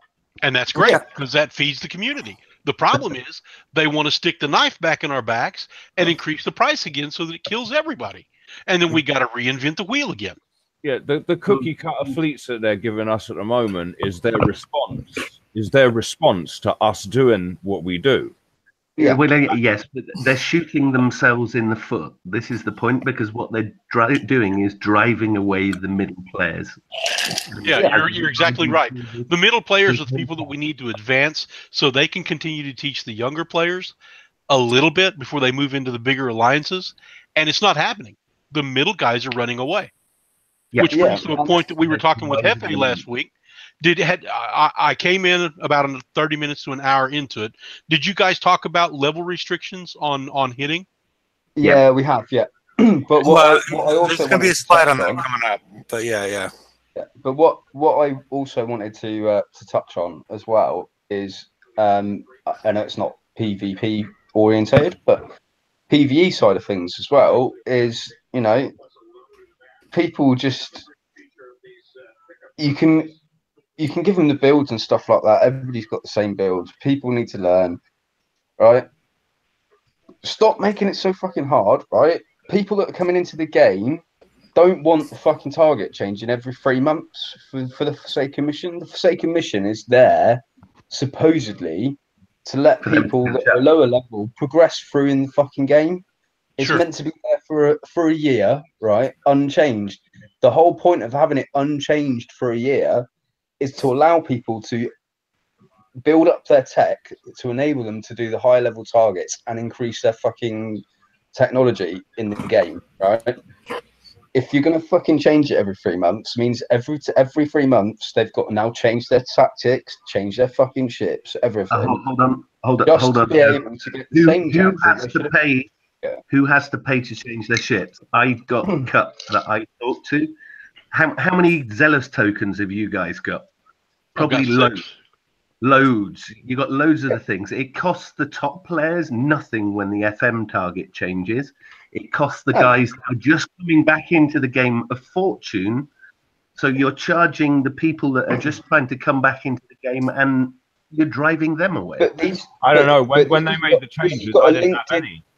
This has got a LinkedIn effect, though. If you look at it, it's got a LinkedIn effect through into PvP, because people that can't get their FM done by hitting high level targets haven't got the fucking time for PvP, and they also haven't got the fucking 6 days worth of tokens minimum that you're going to get from doing all of the tiers all the way through in the FM, right? If they can't do the high level targets and they've not got enough time, they can't get those build tokens, which means that they're lacking in their raid fleets, which means they're in a position where they can no longer fucking progress, which also then has a knock-on effect for PvP, because they're in a position where they're stuck in that hole where all of their time is spent just doing PvE stuff and stuff for raids. I agree. They're stuck in the chore cycle. You look at the cost to upgrade your OP from level 8 to level 9. It takes days and days and days, and they've got these. So we want the small players and the medium players to catch up quick, and they can't. They've got to go through everything we went through. It's like they're jumping through hoops more and more and more and more. And this is what's having that knock-on effect into PvP. Yeah, I agree. But that goes back to Hefe's point a minute ago, where he said that, you know, if we're moving from, and they have sort of done a little bit of it, but if we're moving from OP 9 to 10, then OP 8 to 9 should be virtually like an hour. You know, I don't understand the 48 days for the Conquest Yard. I understand it. That's the coin. Now that should be just given something you can just put in there and just next day it's done. Make it free. Honestly, I want them to build PvP hulls. If I could, I would, give them tokens to build it faster. It gets them out of the water and leave the permanent fixture of the two ships types as we've got in Bounty. I really don't understand why that's not in. I think personally that realistically, I think what would help it more than anything with the Conquest Yard is not to limit it to just Defenders and Conquest. Put it as a refit yard. If you want to build fucking PvP holes in it, you can, right?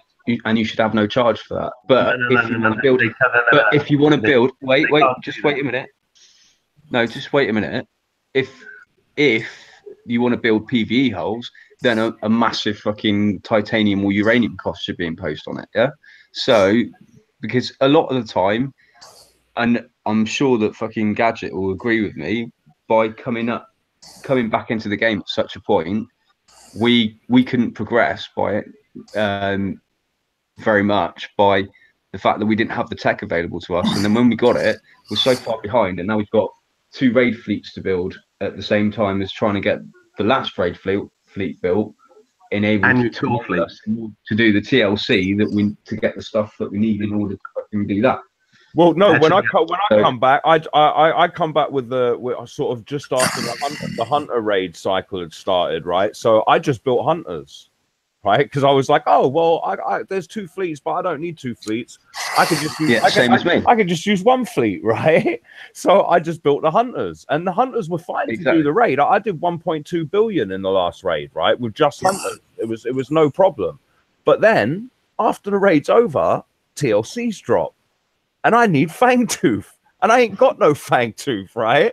So then I have to buy the fleet that they offer, because if I don't, I can't do the TLC and I can't get the stuff that's in it. Do you know what I mean? And I can't progress. But this is what I'm saying. See, if you have the conquest yard as a refit yard, if you're not gonna build PvP holes, you get a penalty, whether it takes twice as long to fucking build or whatever, you know, to build a PvE hole. You know, the only way that could work is if in the refit yard, in the conquest yard, you were only allowed to build outdated fleets. So, for example, if I want to build Skyfires as well as building my raid hull because I need to catch up, I can build my Skyfires in the conquest yard. But that's what I mean. Exactly. That's exactly what I mean, though. That is exactly what I mean. So not current raid fleets, but last fucking cycle, because you know we need to be able to, if people that are coming either back into the game or trying to catch up and trying to progress forward, you need that ability. Because the trouble is now that I'm in this predicament of, all right, I'm building Buccaneers at the minute, and then I've got obviously the other hull to build as well, and Fangs. And I've got both Fangs as well at the same time. So, what am I going to give? What's going to give? Yeah. One of them's going to, something's got to give. And at the end of the day, it's you putting people in that hole again, which is just not. It's not, and it's not good business. I know I can see why they want to do it, because they want you to coin the fucking holes or buy the deals or whatever. But it's not great business when you're there, because you're going to go, well, you know what? Actually, I can't fucking keep up. I'm spending more than what I fucking want to spend as it is. I'm not going to spend anything else. Then I'm going to fucking do one. For yeah. All right, let's move on a little bit. I put some other issues there that you guys want to talk about. If not, I can move on to other ones.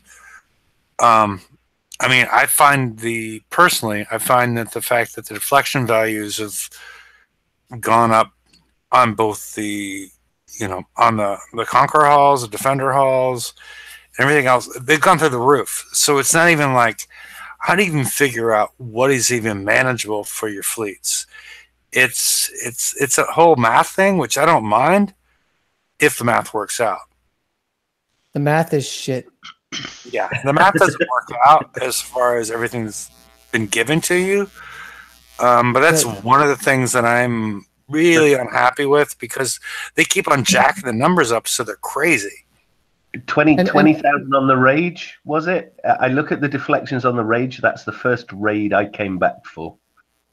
And you compare the Rage to Boulder, and it's by a magnitude of 20,000 to like 500,000. It's insane. It's insane. They just keep on adding zeros at the end of everything. So you said math in PvP, and here I go. Because I just wrote about it, and of the 3 groups that commented, 1/3 thinks it was written by George, 1/3 is Herder, and 1/3 actually provided very helpful and detailed examples about things they saw differently, which is one of the problems for me, because I don't court danger. I kind of just sit and hide in my nice little hidey hole and let everyone else go play and have fun. I don't get hit much, so I don't have the video to go from. But they're like, oh yeah, you deal damage to the Rit with the Epic Cat's about 240% fire support or whatever, as opposed to the 1466% that I had detailed when I tried to actually work the math out. And that's one of the points in the article, is that the math, like what math actually means and what the game actually does, are incredibly different. And we don't know how those work. They have to be tested, and testing is expensive. There's 300 will break Boulder. That's all I'll tell you. Boulder will die if you get your epic cats up to 300%. And that's the thing. Like, Well, so that's much testing. not true. That's not true. I've been hit by 355% fire support on epics, and mine lasted for 2 minutes or so.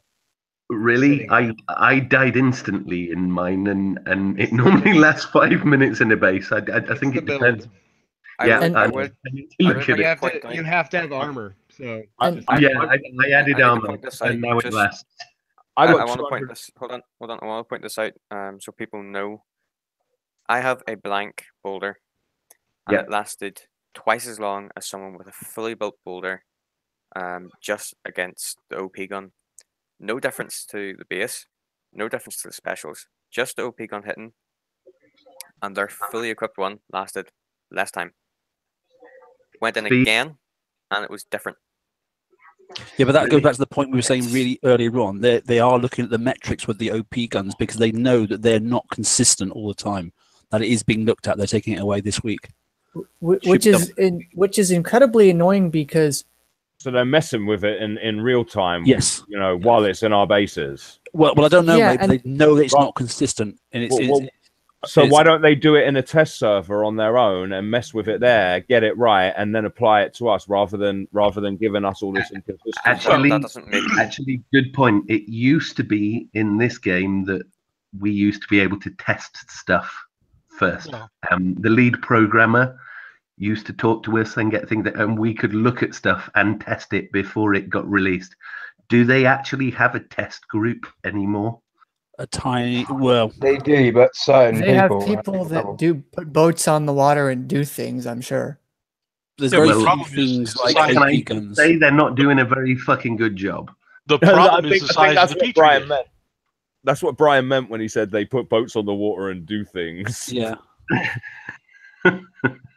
It's like this week, testing different type of countermeasures, testing different armors, testing, and I was watching some other people what they were doing, and they were sailing around having fun.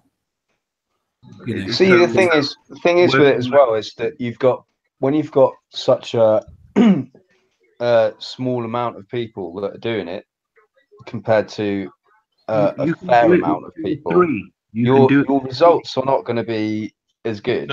No. You can do it with 2 or 3 people if they know what they're doing. This is the point. You don't need 50 people in the No, to a certain point I agree, but to a certain point I disagree because it's the size of the Petri dish. If you have 3 people in there building it the way they want for things that they want to test, you don't come up with the screw-up builds or the screwed up situations that are actually breaking the system because they don't look for those. If you use a proper test regime, you kind of do. This is the point. They need a proper test regime. It's not about let me go in there and build it and play and have fun and see if it works. It's like give people a list. They're doing a job. Right. Do this, do this, do this, do this. Check, check, check. That's what a test server is, not we invite you on our test server, come have fun. That was Ren's biggest concern this year. The point of what I was trying to say. Yeah, you missed the point. The control is like you're talking about is needed. Okay, the QA, yeah. But if you have that situation and that's what you build to, there's so many. Just like you said when you started the game, there are so many lines of programming that were written by one guy that nobody else understands. It may affect something differently if you build it completely differently than what the designers want you to. Yeah, just like now, if maybe you this should get the first guy back. I agree. If you siege battery 3, if you siege battery 3 over siege battery 4 on certain things, that you get different results and not the right way round. If you get what I mean. Siege battery 3 works. So if you've got battery 3 rather than battery 4, I think the coding's more geared towards the battery 4 where it shouldn't work against the OP gun, whereas the battery 3 works against the OP gun. I've got an argument. I got a point with this. If they intended siege battery and turret defense not to work with the OP gun, your ships would last 2 hits. What the fuck is that about? I mean, and the weird thing with the OP guns is they're not boosted by your turret stuff, or at least it doesn't show that. Yeah. So, No, it's not. It's on my thread. When is a turret not a turret? I noticed someone stole the title and put it in a blog as well. But George just wrote the article about it. The thing is, when you isolated it like that and you made it not a turret, that means it didn't get buffs, but it couldn't be affected by turret defense. So you'd think that would be something that would be really easy to manage, because you don't have to account for everyone jacking up their fire support to 200 and something percent, and the opponent may be able to make it damage. Okay. But well, they can't even balance. That means they can't even balance easy stuff. That's easy mode. Well, there's nothing against it except damage and deflection. They can't even balance that. If it's not getting affected by any fucking tactical fields, then it should be really fucking easy to balance, because it's one figure. Yeah, exactly, and it's not. If you want an error-free game, you need to have Battle Pirates 2.0. Someone's got to write a totally new Battle Pirates. That's the only way. Isn't there a Chinese? I think there's a Chinese one called Seacraft. Yeah, but that doesn't work either. It's a copy. It doesn't work either. Seacraft, that's cool. Got the glitch fix. Do they? Oh, All right. Did you guys talk about all these points? I think the Conqueror's last point. Go ahead. And splashed it. Hey, from now on, we're not going to talk over anybody else unless it's me trying to move the conversation on. So go ahead, Brian. Well, I just back to what we were talking about, an explanation of metrics or explanation of the damage types in the game, such as critical damage, splash dispersion. There's a lot of bad information disseminated via the forums too. We've got people that are coming on the forums and saying, hey, this is not this, when they have no idea how to barely play the game. And they're the ones giving out information. I'm not pointing any fingers at anybody. I'm just saying that, we need to get them to have an understanding of the game before they try and explain it to others. Because there's never going to be a clear consensus as to what a damage type does or how it works when the people explaining it don't even know. Yeah, that's true. Yeah, that is very true. I mean, because I've tried to work out the math, and Brian tried to work out the math, and George tried to work out the math, and I've tried to work it out. I spent a load of testing. It doesn't. I mean, I have my theories, but you may have more coins to figure it out. But back in the day, we could figure this stuff out a lot easier because it wasn't. You were trying to isolate like 2 factors. Now we're trying to isolate like 3 or 4 or 5 factors. I don't think they even know how it works. This is was that back in the day when the data miners were providing information? Yep. No, it was back in the day before the data miners. It was before the data miners when things were simpler, where we didn't have because splash dispersion. You don't realize how that, and critical damage, those 2 things, how it really changes how you figure out how something does damage. I mean, it's, unless you're one of those people that's trying to work out the numbers on that, it really changes stuff because it's like I consider it like a fudge factor for them. Of course it is. It used to be easy because you used to have an accuracy from a weapon, for example, for a jav, for example. It does X amount of fucking damage, and then you send someone in and you check that it was right by working out the evade and then, the cycle of it. And now you can't because everything's all to fuck. Yeah, it's much more so different. many added factors. Yeah. Yes, how you can sail your boulder in a circle and the gun misses it. It's like, yeah, and especially, as mentioned before, if they're doing live tuning in game on things that were just released, knowing anything concrete is literally impossible. Of course it is. And that's exactly the way they like it. Yeah, because then we pay to figure it out. Absolutely. We say, well, is that an anomaly or is that the way it's supposed to be? Okay, I will say, because that's a bit tinfoil hattish, and I don't know if it's right or not. All I'll say, what I was told for the start of this week was they've acknowledged that there was a problem with the OP gun, and they are looking into it this week. Whether they're doing it in their own test server, whether they're doing it live in the game, but they know that it's not consistent. There's a massive inconsistency in the game, so yeah, I can say that. But they're doing it in game. With the dramatic swings of it from one day to the next, it might be the fact that they're figuring it out in game. Because I don't. Sometimes I think that in the test server, things aren't the same as what they are in the actual game. Absolutely agree on that. Yeah, I agree. So I think that a lot of it is the test server was probably built with new code rather than older code that was in the game, but that's where they splice, isn't it? When it gets spliced in, it can have they can do a patch and a fix, but they've gone back and had to put it in at X point, and then it's had a knock-on effect, and they've not noticed the other patch they did 2 months ago or 2 years ago because that code has now left and another one's in, and knock-on effect. Yeah. So I think that's a lot of the inconsistencies within the testing is because of that. Well, I think they're doing their best. But I think a test probably are. Yeah, is their best good enough is another issue, but not when there's this kind of money available. No. Yeah. And that comes back to the point that I talked about before.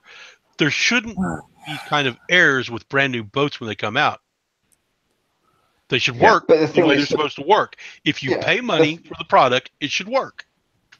The thing is as well, though, is that on the live server, there's nothing stopping them from putting a BP into a base and then actually playing on the live server against a test base on the live server, checking that everything fucking works out right, and then kind of they could have a test sector, couldn't they? No one can go in sector 1. Farmed it for 3 days. Yeah. Didn't hear you, Well, Venom. what aren't they? They put Rampage in. He had a level 65 base instantly, and he was farmed for days. We call that welcome to the party. Yeah. Yeah, with his rank 16 stuff, you mean? So why don't they make there's nothing stopping that from happening, is there, really, at the end of the day? They can do it. They can put in a level 65 base with X BPs and stuff like that. So of course they can. They can give you all your BP. Then, of course, they can. Yeah, so there's nothing stopping them from putting a BP into a base that's obviously not available anywhere else at the minute, so that they can test it out on the live server. But it just seems everyone knows not to hit it. To me is do your test server, check all your results from your test server, then go on to the fucking live server before you release it, pop that BP into a couple of bases, and just fucking check it. Yeah, protocol. I mean, it's simple. They can develop it. They can make it work. Yeah. Okay. I moved on to a new slide. To create a new base level hitting restriction. I don't think 1580. I think it's OP level. I don't think it's player level. Yeah, but that's what I was trying to say. Create new. Base level is a broken mechanic, but they're not going to figure that out quickly. Because I recall that the reason it was set at 50, well, it got moved from 40 to 50, is there wasn't enough bases to be hit at that point. This is back years ago when they made this decision. Well, we went from level 36 to 59. Yeah, well, there was that jump, but then there was also a secondary jump. If you recall, base level completely the wrong mechanic. I mean, I came back and I was quite low level, and I upgraded my stuff pretty quick, and I had a level 80 something base that people had come in and get their ass kicked. It's got nothing to do with it. Right, I know. You have certain amount of turrets in your base. You have a certain power level. Either they do power levels, or they do power level to fleet level, and power level, fleet level, OP level. I mean, there's a smarter way to do it for sure. Yeah, but that's what I'm saying. I mean, the base level is a broken mechanic. It's obviously been broken for years and years. But I'm saying in the near term, until they figure their crap out, because it seems like it takes them. We're our new road crews and whatnot. You know, we could talk about stuff that they say that they're going to do for a long time, but I'm just saying in the near term, make it 50 to 80, then 81 plus, just so players can advance, because it seems to take them way too long to figure out the simple stuff. You know, what we perceive as players as being simple stuff. Can I just comment on this? I think as well that Kickside needs to have more of a duty of education than they currently have as well. I think that when new ships are released and stuff like that, there should be hints involved with various ships. Like, you mean PvP? Yeah, because like what? That's up to us, though. I'll be honest. I mean, if we were a little bit more open, and I say we generally, we're a bit more open with everyone else and shared builds.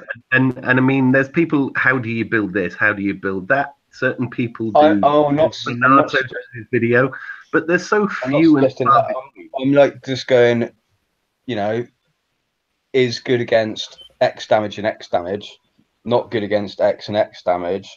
Suggested counter for like base defense is X and X. Just to give them a fucking starting point, because some people just haven't got a fucking clue.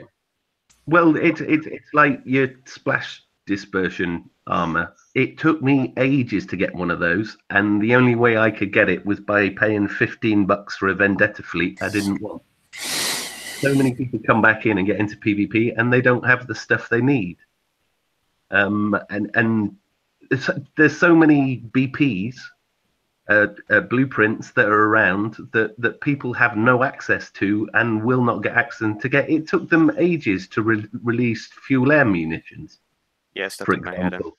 It was absolutely crazy. It took ages coming through. Even now, I have to build my king with agility system because I don't have the whatever it is that reduces a tactical field. And when's that BP going to come back? So the older BPs, they need to make them more available so people PvP. Or can build a decent PvP. Hell, I mean, let's be honest. There's nothing stopping them from putting them into research, really. Yeah, just whack them into research. Do that. Yeah, I agree. That's what I do, especially with the newer Conqueror hulls, like the Aura Cycle, or even the initial set. You know, with the Vendetta, the Revenge, all that. They put out a campaign for all of them months and months and months ago, but that hasn't been around forever. Have you seen the repair times on Vendetta when you came back? You look at the repair times of the new stuff, and then you look at the repair times of the older PvP hulls, the starter ones, and you think, holy shit. Well, yeah, I mean, it's the older stuff should be fucking fix it in an hour. Like, yeah. You know, it's just everything seems to be arse about tit, really. It's just kind of, you know, we want people to be progressing in the game to get up to a higher level so that we can all have fun together. You know, the problem is they're focusing on the here and now and what's relevant and what's current and the people who play, and what they're not looking at is the older stuff and making that available to the newer people coming in the game. It needs to be available to fucking masses. It needs to be available to. We want to take the lower people to the mid-range, to the top range as quickly as possible, and the only way we can do that is make it as easy for them as possible. See, the thing is as well. I disagree with older tech being only available in TLCs and stuff like that. So, like, having to get just for example, Vendetta or something like that. The TLC that they can. You know, if you've got to get it from TLC, you've got to have the hull that went before it in order to do that. So, but you know, how are you going to get that hull if you've only just started? So you're in that space where you've got no chance of getting the Liberator, for example, without having the hull that come before it, and you haven't got the hull that come before it because they're no longer running that TLC for that. Yeah, and then you've got no chance of progressing. You're stuck with your research hulls, and you can't progress on because you can't get hold of that hull because you haven't got the previous hull. Okay, And so this horrible cycle. I have a question here. What if they took and divided up the tech and the hulls, and for maybe an understanding test, a playability test, whatever. Let's say you reach tier 20, or not tier 20, but base level 20, and once you complete that, you get X tech. And then when you complete base number 40, you get better tech. And then when you hit 60, you get newer tech. I mean, break it up to where it's giving it to them instead of making them spend so much damn time. That way they can progress as fast as they want to and hopefully gain some learning because they have a test to beat before they get the stuff free. It's not hard to do either because all the stuff is tiered blueprints anyway. It's just the trouble as well is that people don't, when they actually finally do get the tech, they haven't got a clue because they haven't had any of the tech from beforehand. So you kind of by doing that you're creating a natural progression rather than somebody coming into the game, for example, like Spax just come back at level 60. If he's had none of the previous tech beforehand, he doesn't understand how it all works, and then all of a sudden you could collect. But that's going to happen naturally anyway. The people that have the natural curiosity, like Spax, like you, like TSM, they're going to figure it out, and those are the people that are going to progress normally. You've got other people that are just coming in because their friends are saying, "Hey, I play this game; it's fun. Come hang out." But they're not going to hang around anyway. Most of them. But because it takes too long. What I'm saying though is, if you provide that natural progression through the fleets, so you start off with your research holes, and then you reach a certain level, and you get other holes and stuff like that. You're naturally progressing people in the way that things work as well as just the fact. Because otherwise, you've got people coming in that haven't had anything. All of a sudden, they've coined a fleet. They've gone out, done the raid. They've got the latest and greatest, and they haven't got a fucking clue how to use campaigns. How to build it. You see the campaigns and the holes you get in the campaigns, all irrelevant. Every single. Yeah. So my advice to them would be to update those campaigns. Sure. I'd sack the campaigns off. Sack the campaigns off. Right. Some of the campaigns are useful in the really lower levels. And then once you've got past that period of you've got the battle barge A, everything else is completely and utterly irrelevant to the entire rest of the game. Just let it have it as research or as a reward for getting to level 40 or to level 50 or to level 60. Okay, let's let me see. Let's move on to the next point because we're dragging on it sometimes. I'm going to go with people that have talked the least. What do people that get medals, what do they want? I put ungameable system to make medals worthwhile, like a golden nexus approach. Brian, and then Brian with a Y, followed by Brian with an I. Do you have anything that you would want to participate in PvP and excel in PvP that would make you want to, is there something that Kicksat could do to make you want to excel in it more or participate in it at all? Are you asking, is there something that the game designers could do to make me participate in a medal system?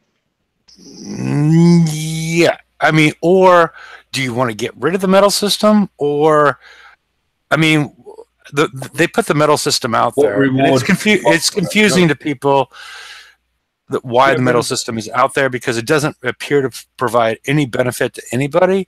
And I'm like, it's pure e-peen. That's all it is. No, get rid of it. Get rid of it. It was totally better before it was around. Base hitting. People when you've got medals, right? You don't want to lose your medals, right? So you're more cautious about what you hit and what you don't. And I don't care. But some people do. But again, I was asking. I'm trying to put a little order back to it. Sorry. I think a golden nexus approach would be kind of cool, like trading your metals in for something that's worthwhile, either build tokens or something of that nature. I think that would increase. I would definitely go out and hit more if I knew, hey, look, I'm going to get metals and trade them in for builds and repair it or whatever. I think that would be a cool system to have applied to the metal system. For me, I just look for bases. Bases with metals typically mean, well, they're either a drive-in SOB or they have a creative base that would be fun to battle against. Yeah, because you're looking at the medal count at the minute is just kind of. It's a rough guide to either you've got a good base or you're a big old bitch. One of the two. So it's kind of. It's just an indicator of how fun the breaking basics both of those. Honestly, the first one, it's fun breaking a hard, challenging base, and secondly, it's fun to come back when that person's offline and let them know, hey, look, you can't be online all the time. So build your base right and take that damn sub that you're driving out. I just like to point out that at the high medal end, it's very boring. Yeah.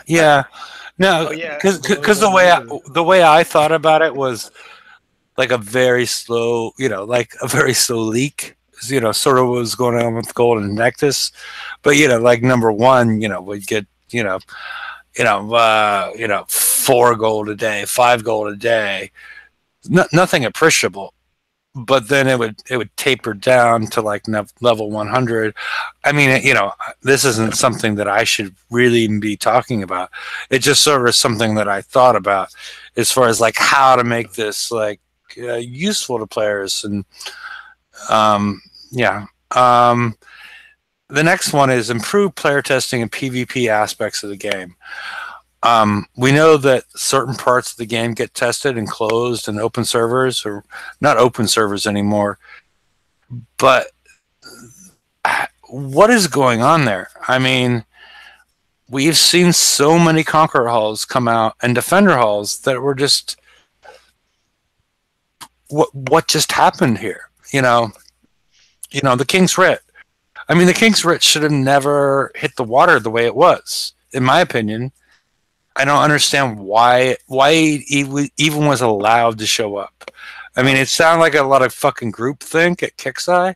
They're like, oh, everybody's gonna want to buy this shit because this is boss. This is cool. Whatever. I think it was more of a test item. They wanted to put it out there to see what it was. No, I can give you a breakdown of what's happened. I think they put the rage out. And I thought, this is a good idea. This ride effect's going to be cool. It was overpowered, and it didn't work to start with.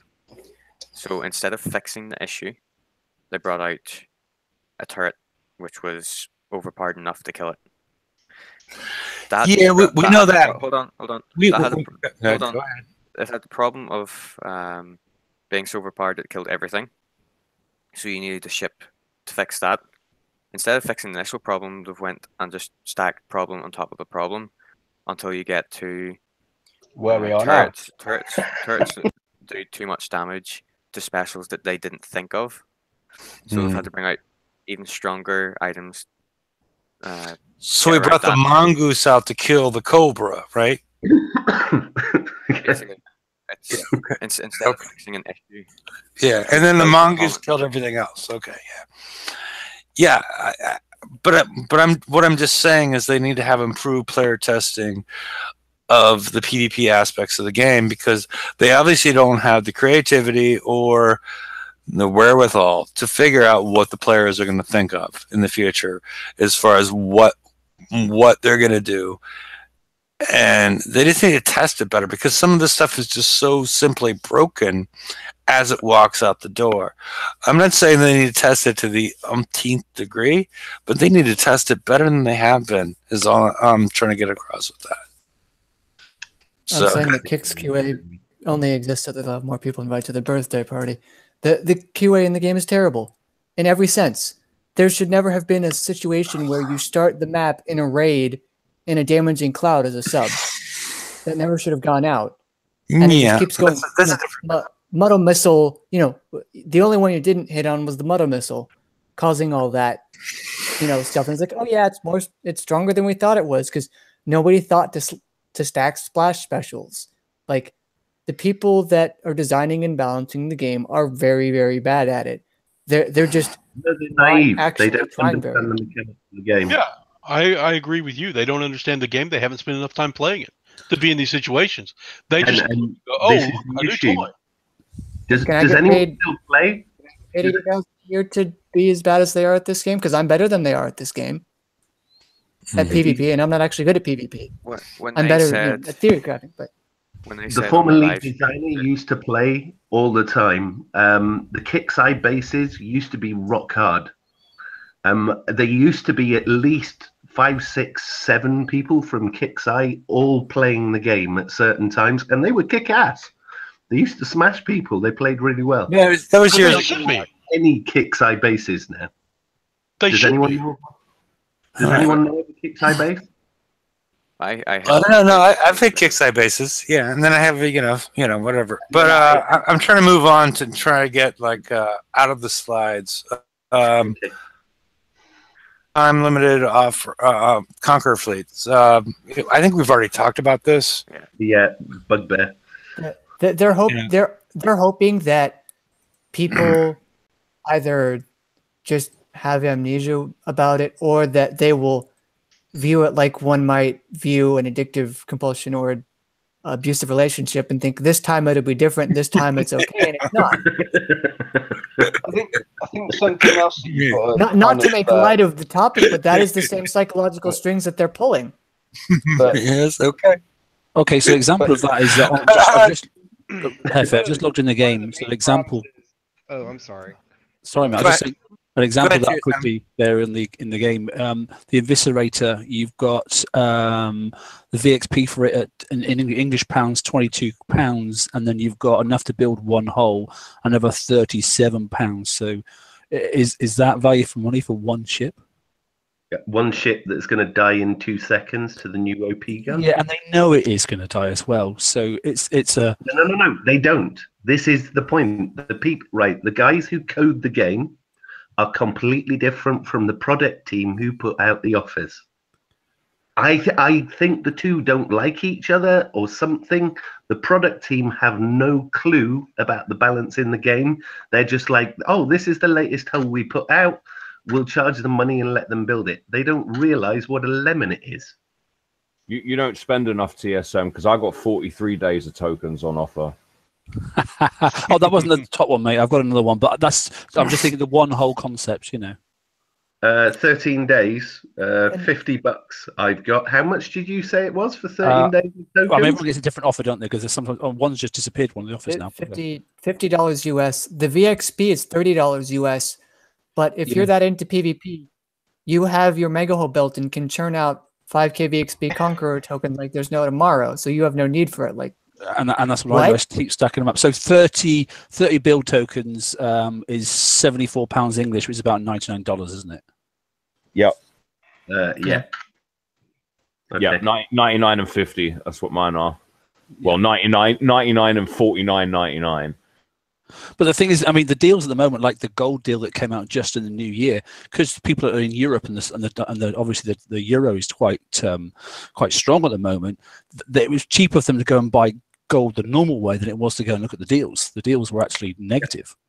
Yeah, but that was, I mean, it was the same hinter. If you buy the big amounts, you get a lot of bonus gold, and technically, when you factor that all in, those sorts of deals are more efficient gold per money than the other deals. The reason the other deals exist is so that if you don't want to spend $100, you can spend 5 or 10 and still get a deal better than you'd get normally. I don't think they understand the mechanics of it. You can buy gold and get the bonus, and then go to the shop and buy the discounted ship build tokens, and they're cheaper than the offers. That's what I do as well. Yeah, exactly. That's exactly what I do. It's way cheaper. But you don't always have the daily deal discounted. I wait. Token. I wait until I do. Yeah. Stack them up early. Anyway, sorry, Heffy. I didn't want to capture that. That's it. He's still there, isn't he? It may be beer time. Is he Maybe gone for a beer? beer 30. He's gone to get another beer. Okay. Well, So I don't want to take it, but I know definitely that Pardo was going to say something. And another thing that I wanted to just touch on. In Florida. Another thing that I just wanted to touch on was the fact that some of the deals that we know as being like higher level players that are, you know, more of sort of like the top level players, some of the deals might be kind of a little bit what's the best way to put it, relevant to some of the lower level players that are in the game. So I mean, even though that we all know that a rage fleet's not going to get into any of the top level bases, it's not going to get $100, but you know, someone who's like level 60 looking at trying to get into it is gonna like go, well, I know that rages are going to get into most bases around my level, so they might buy it. So it's kind of you got to look at it from every angle, not just our angle. So no, I agree. But if you put yourself in the shoes of someone who's just coming into the game and they spend $100 on a rage fleet, they think it's going to perform. Who's basically going to get in with a rage fleet, bearing in mind everyone's got an OP gun now? Yeah, but you know, there's no bucks. You do not charge people $100 and let them feel ripped off afterwards because they're not going to give you another $100.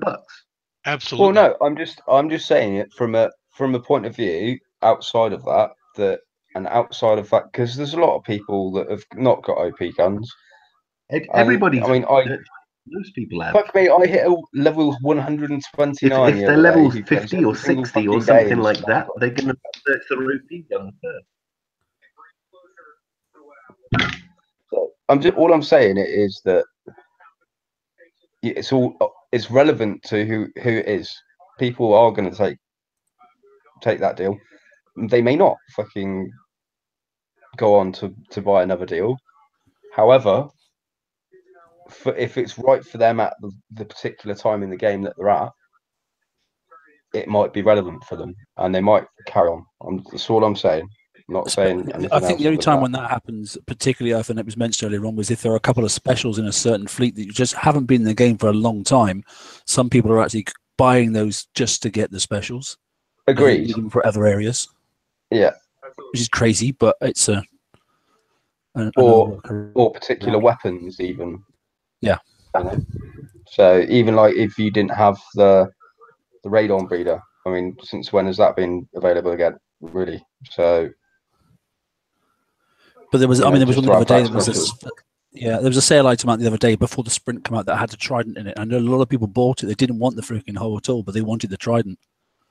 It was the exactly. It was the only way it was on offer, and it hadn't been offered for, as we know, over a year or something. Or since it came out, in fact. But anyway, everything's back, I think. Yeah, I'm here. Is there any parting words that anybody would like to give? We've been going on for 2.5 hours. Shit, are we still live? I thought we were just talking. Anyway, okay. Well, we're still talking, but yeah, you know. It's a short show for you. What are you on about? Well, you know, it's like, you know, with all these Brits on, it's like herding cats. You know, bits and bobs, mate. Bits and bobs. Yeah. Bits and bobs. The fact that we've gone on for like 2.5 hours just really shows that, you know, how broken the whole thing is at the minute. And I hope that people are going to actually watch this and listen to some of the stuff that we've come out with, because I think that hey George, we've had quite, even though it's been quite a cat fight, sometimes it's a lot of positive stuff's come out of it and a lot of good that could be done if people only just listened. It's the I like the whole show. I like having all these people talk about their issues associated with the game, and you know, even though sometimes it was minutia and I'm not sure that they're going to listen to it, course they won't. I think it was good that it was brought up, and I take the whole show as a positive as far as what I was originally intending with the show. Even though I don't get on the preview servers or anything, I'm just trying to help the show with, help the game with doing stuff like this. So it's they don't want people like you on the preview. Yeah. Yeah, you upset people, don't you? No, the last time I got on, last time they let me on, I let everybody know that you could hit the garrison targets with a Punisher and Citadels, and I haven't been on since. Yeah, funny enough, they don't like people like you on test, but yeah, whatever. Well, all they need to do is get an NDA, get a proper test team, get a proper group of people, sign an NDA. We're not going to share anything. But they have that. Look, they have that resource now. They don't use it. Yeah, well, they had it originally with Fight Club. It just doesn't seem to be working anymore. Yeah. Well, we're gonna end up with. We should probably end with parting words. Spac, you've given some parting words. Anything else? No. Good night and God bless. Okay. We'll still have the after show. I'm just trying to end the live broadcast. Brian with a Y. You got anything you want to talk about? Padre. He's probably gone to eat that steak in his picture. I'm so fucking hungry. I can send you some ribs. I'm looking at lobster, thinking, what did I miss out on? Yeah. Steak and the lobster. Between those two, I think that's a pretty good meal. But I keep imagining that baby riding through the air like the end of Doctor Strangelove on that lobster. I can't get that image out of my head now. So, well, in the after show, if you like to cook, we will probably talk sous vide since No, we won't. Oh yeah. No, we We'll won't. talk sous vide. If you want to. Fuck that. If you like to cook. Whatever. You don't have a sous vide. For good reason. Whatever. Be quiet. Ouch. Gadget. Gadget, you have anything to say? Fuck off. That's my boy. Right. George? Make PvP cheaper and stop listening to the fucking players. Have a good night, everybody. TSM? Yeah, we need another again. Yeah, he stole my thunder. I was going to say that. All I was going to say is, remember I said about that earlier on when I said, make it fun and they will come. Make it fun, make it affordable, they will come. Yep. There you go. Okay. Here. in droves. All right. Rum? No, they've covered it, Happy. They've done a great job. It's been a good show. Oh, don't be a little bitch. Come up with something. Make PvP great again was where I was going. Yeah. Oh, I'm sorry. Toxic?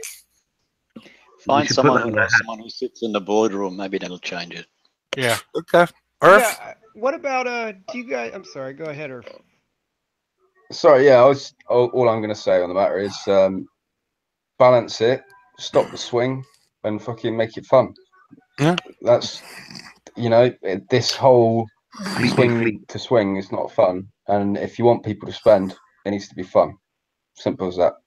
Yeah, and I agree with you, Earth, because I think one of the big problems is they try to maximize the coin out of every potential event that players are going to interact with, and it's not helping anybody. But this is the issue. See, that they're treating everything as an event. It's not an event. It should be day to day. Fucking what should be happening in the games, playing.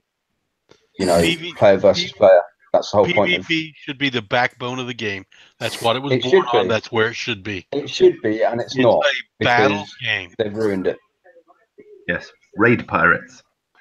No, they're looking at metrics too much. That's the problem. Stop looking at the fucking metrics and see what players actually like Your doing. metrics are wrong. No, the metrics are right. The way they interpret it is wrong. Because I can guarantee you, I know what they did. They looked at it and were like, "Hey, the more time they're spending on it, the more money we're making. So let's make them stay on it." That's not why we stayed on it. Let's make these targets so fucking huge that Yeah, fuck that. Yeah. Alrighty. Well, I guess until the next time, everybody. We've been going on for. I thought Padre was starting to say something. Did I miss it? I was just asking. You guys do communicate, I guess, with devs, right? Not anymore. Yeah, I do personally. Yeah. Okay. Well, why don't we? I mean, I don't know. You guys should invite maybe not a dev on, or a dev and maybe a penny pincher from Kit. Gag order. They won't come on. They're on a gag order. They're not allowed. Gag order. Yeah, we can't get them on. I can get GDR, Casey and GDA. It's fine to get a dev. I mean, a dev probably has the best intentions for the game. But no penny pinchers will come on, mate. We've tried it several times. Because it'd be interesting to be like, look, this is our, Do you want me to get Will on? About your financials, but do you want me to get Will on? I can ask him. Yeah, you can ask him. Yeah. Oh, ask me. Yeah, he has very little to do with the game now. To be honest, I really so over the top. But if we pull him on here and chat to him and make it open, you never know. I might come on that show. I think if you make it too open, he's just going to get bombed. I think if you're no. Like that on you, no. But if I try to control the show, and I'm much harsher than I was with you guys today, I can be harsh and keep people, in line. People are pretty respectful. He's a good guy, actually, and he's always fair. I'll say that about him. He's harsh, but he's stern fair. Yes. He's a good guy. He's fair. He doesn't like screwing people if they're not happy. He'll do his best to fix it. And he's a pretty good fucking gamer as well. Yeah, he can't hit a fucking base worth of his ass, but yeah, that's a whole different thing. Yeah, David Scott was the best base. Yeah. I kept on remembering when he kept on hitting my base, and he's like, he'd hit me 3 times, and he's like, "Oh, can you unbubble?" And after he, rocketed me like 5 times. Yeah, you didn't have 8 bunker busters in your base. Yeah, nobody does besides somebody's going to all my doc, all my research is all because I plowed through his base. But anyway. Yeah. No, I already ran through his base, and no, never mind. All right, we should talk about something different, and we should do that on the after show. Just not sous vide. Yeah, we're gonna talk sous vide, and we're gonna talk everything else that anybody would like to see on the after show. So, what's sous vide? You don't want to know. Fuck that. Sous vide is cooking something in an exact temperature under vacuum. In a plastic bag. You're cooking stuff in a plastic bag and boiling water. There you go. It's a way to make Padres pockets because they're horrible. It's a way to make Padres steak look better and more tender. Yeah. No. I do a good job with sous vide. So, Anyway, have a good night, everybody. Good night. Good evening. Have a good one. Later, people. Yes.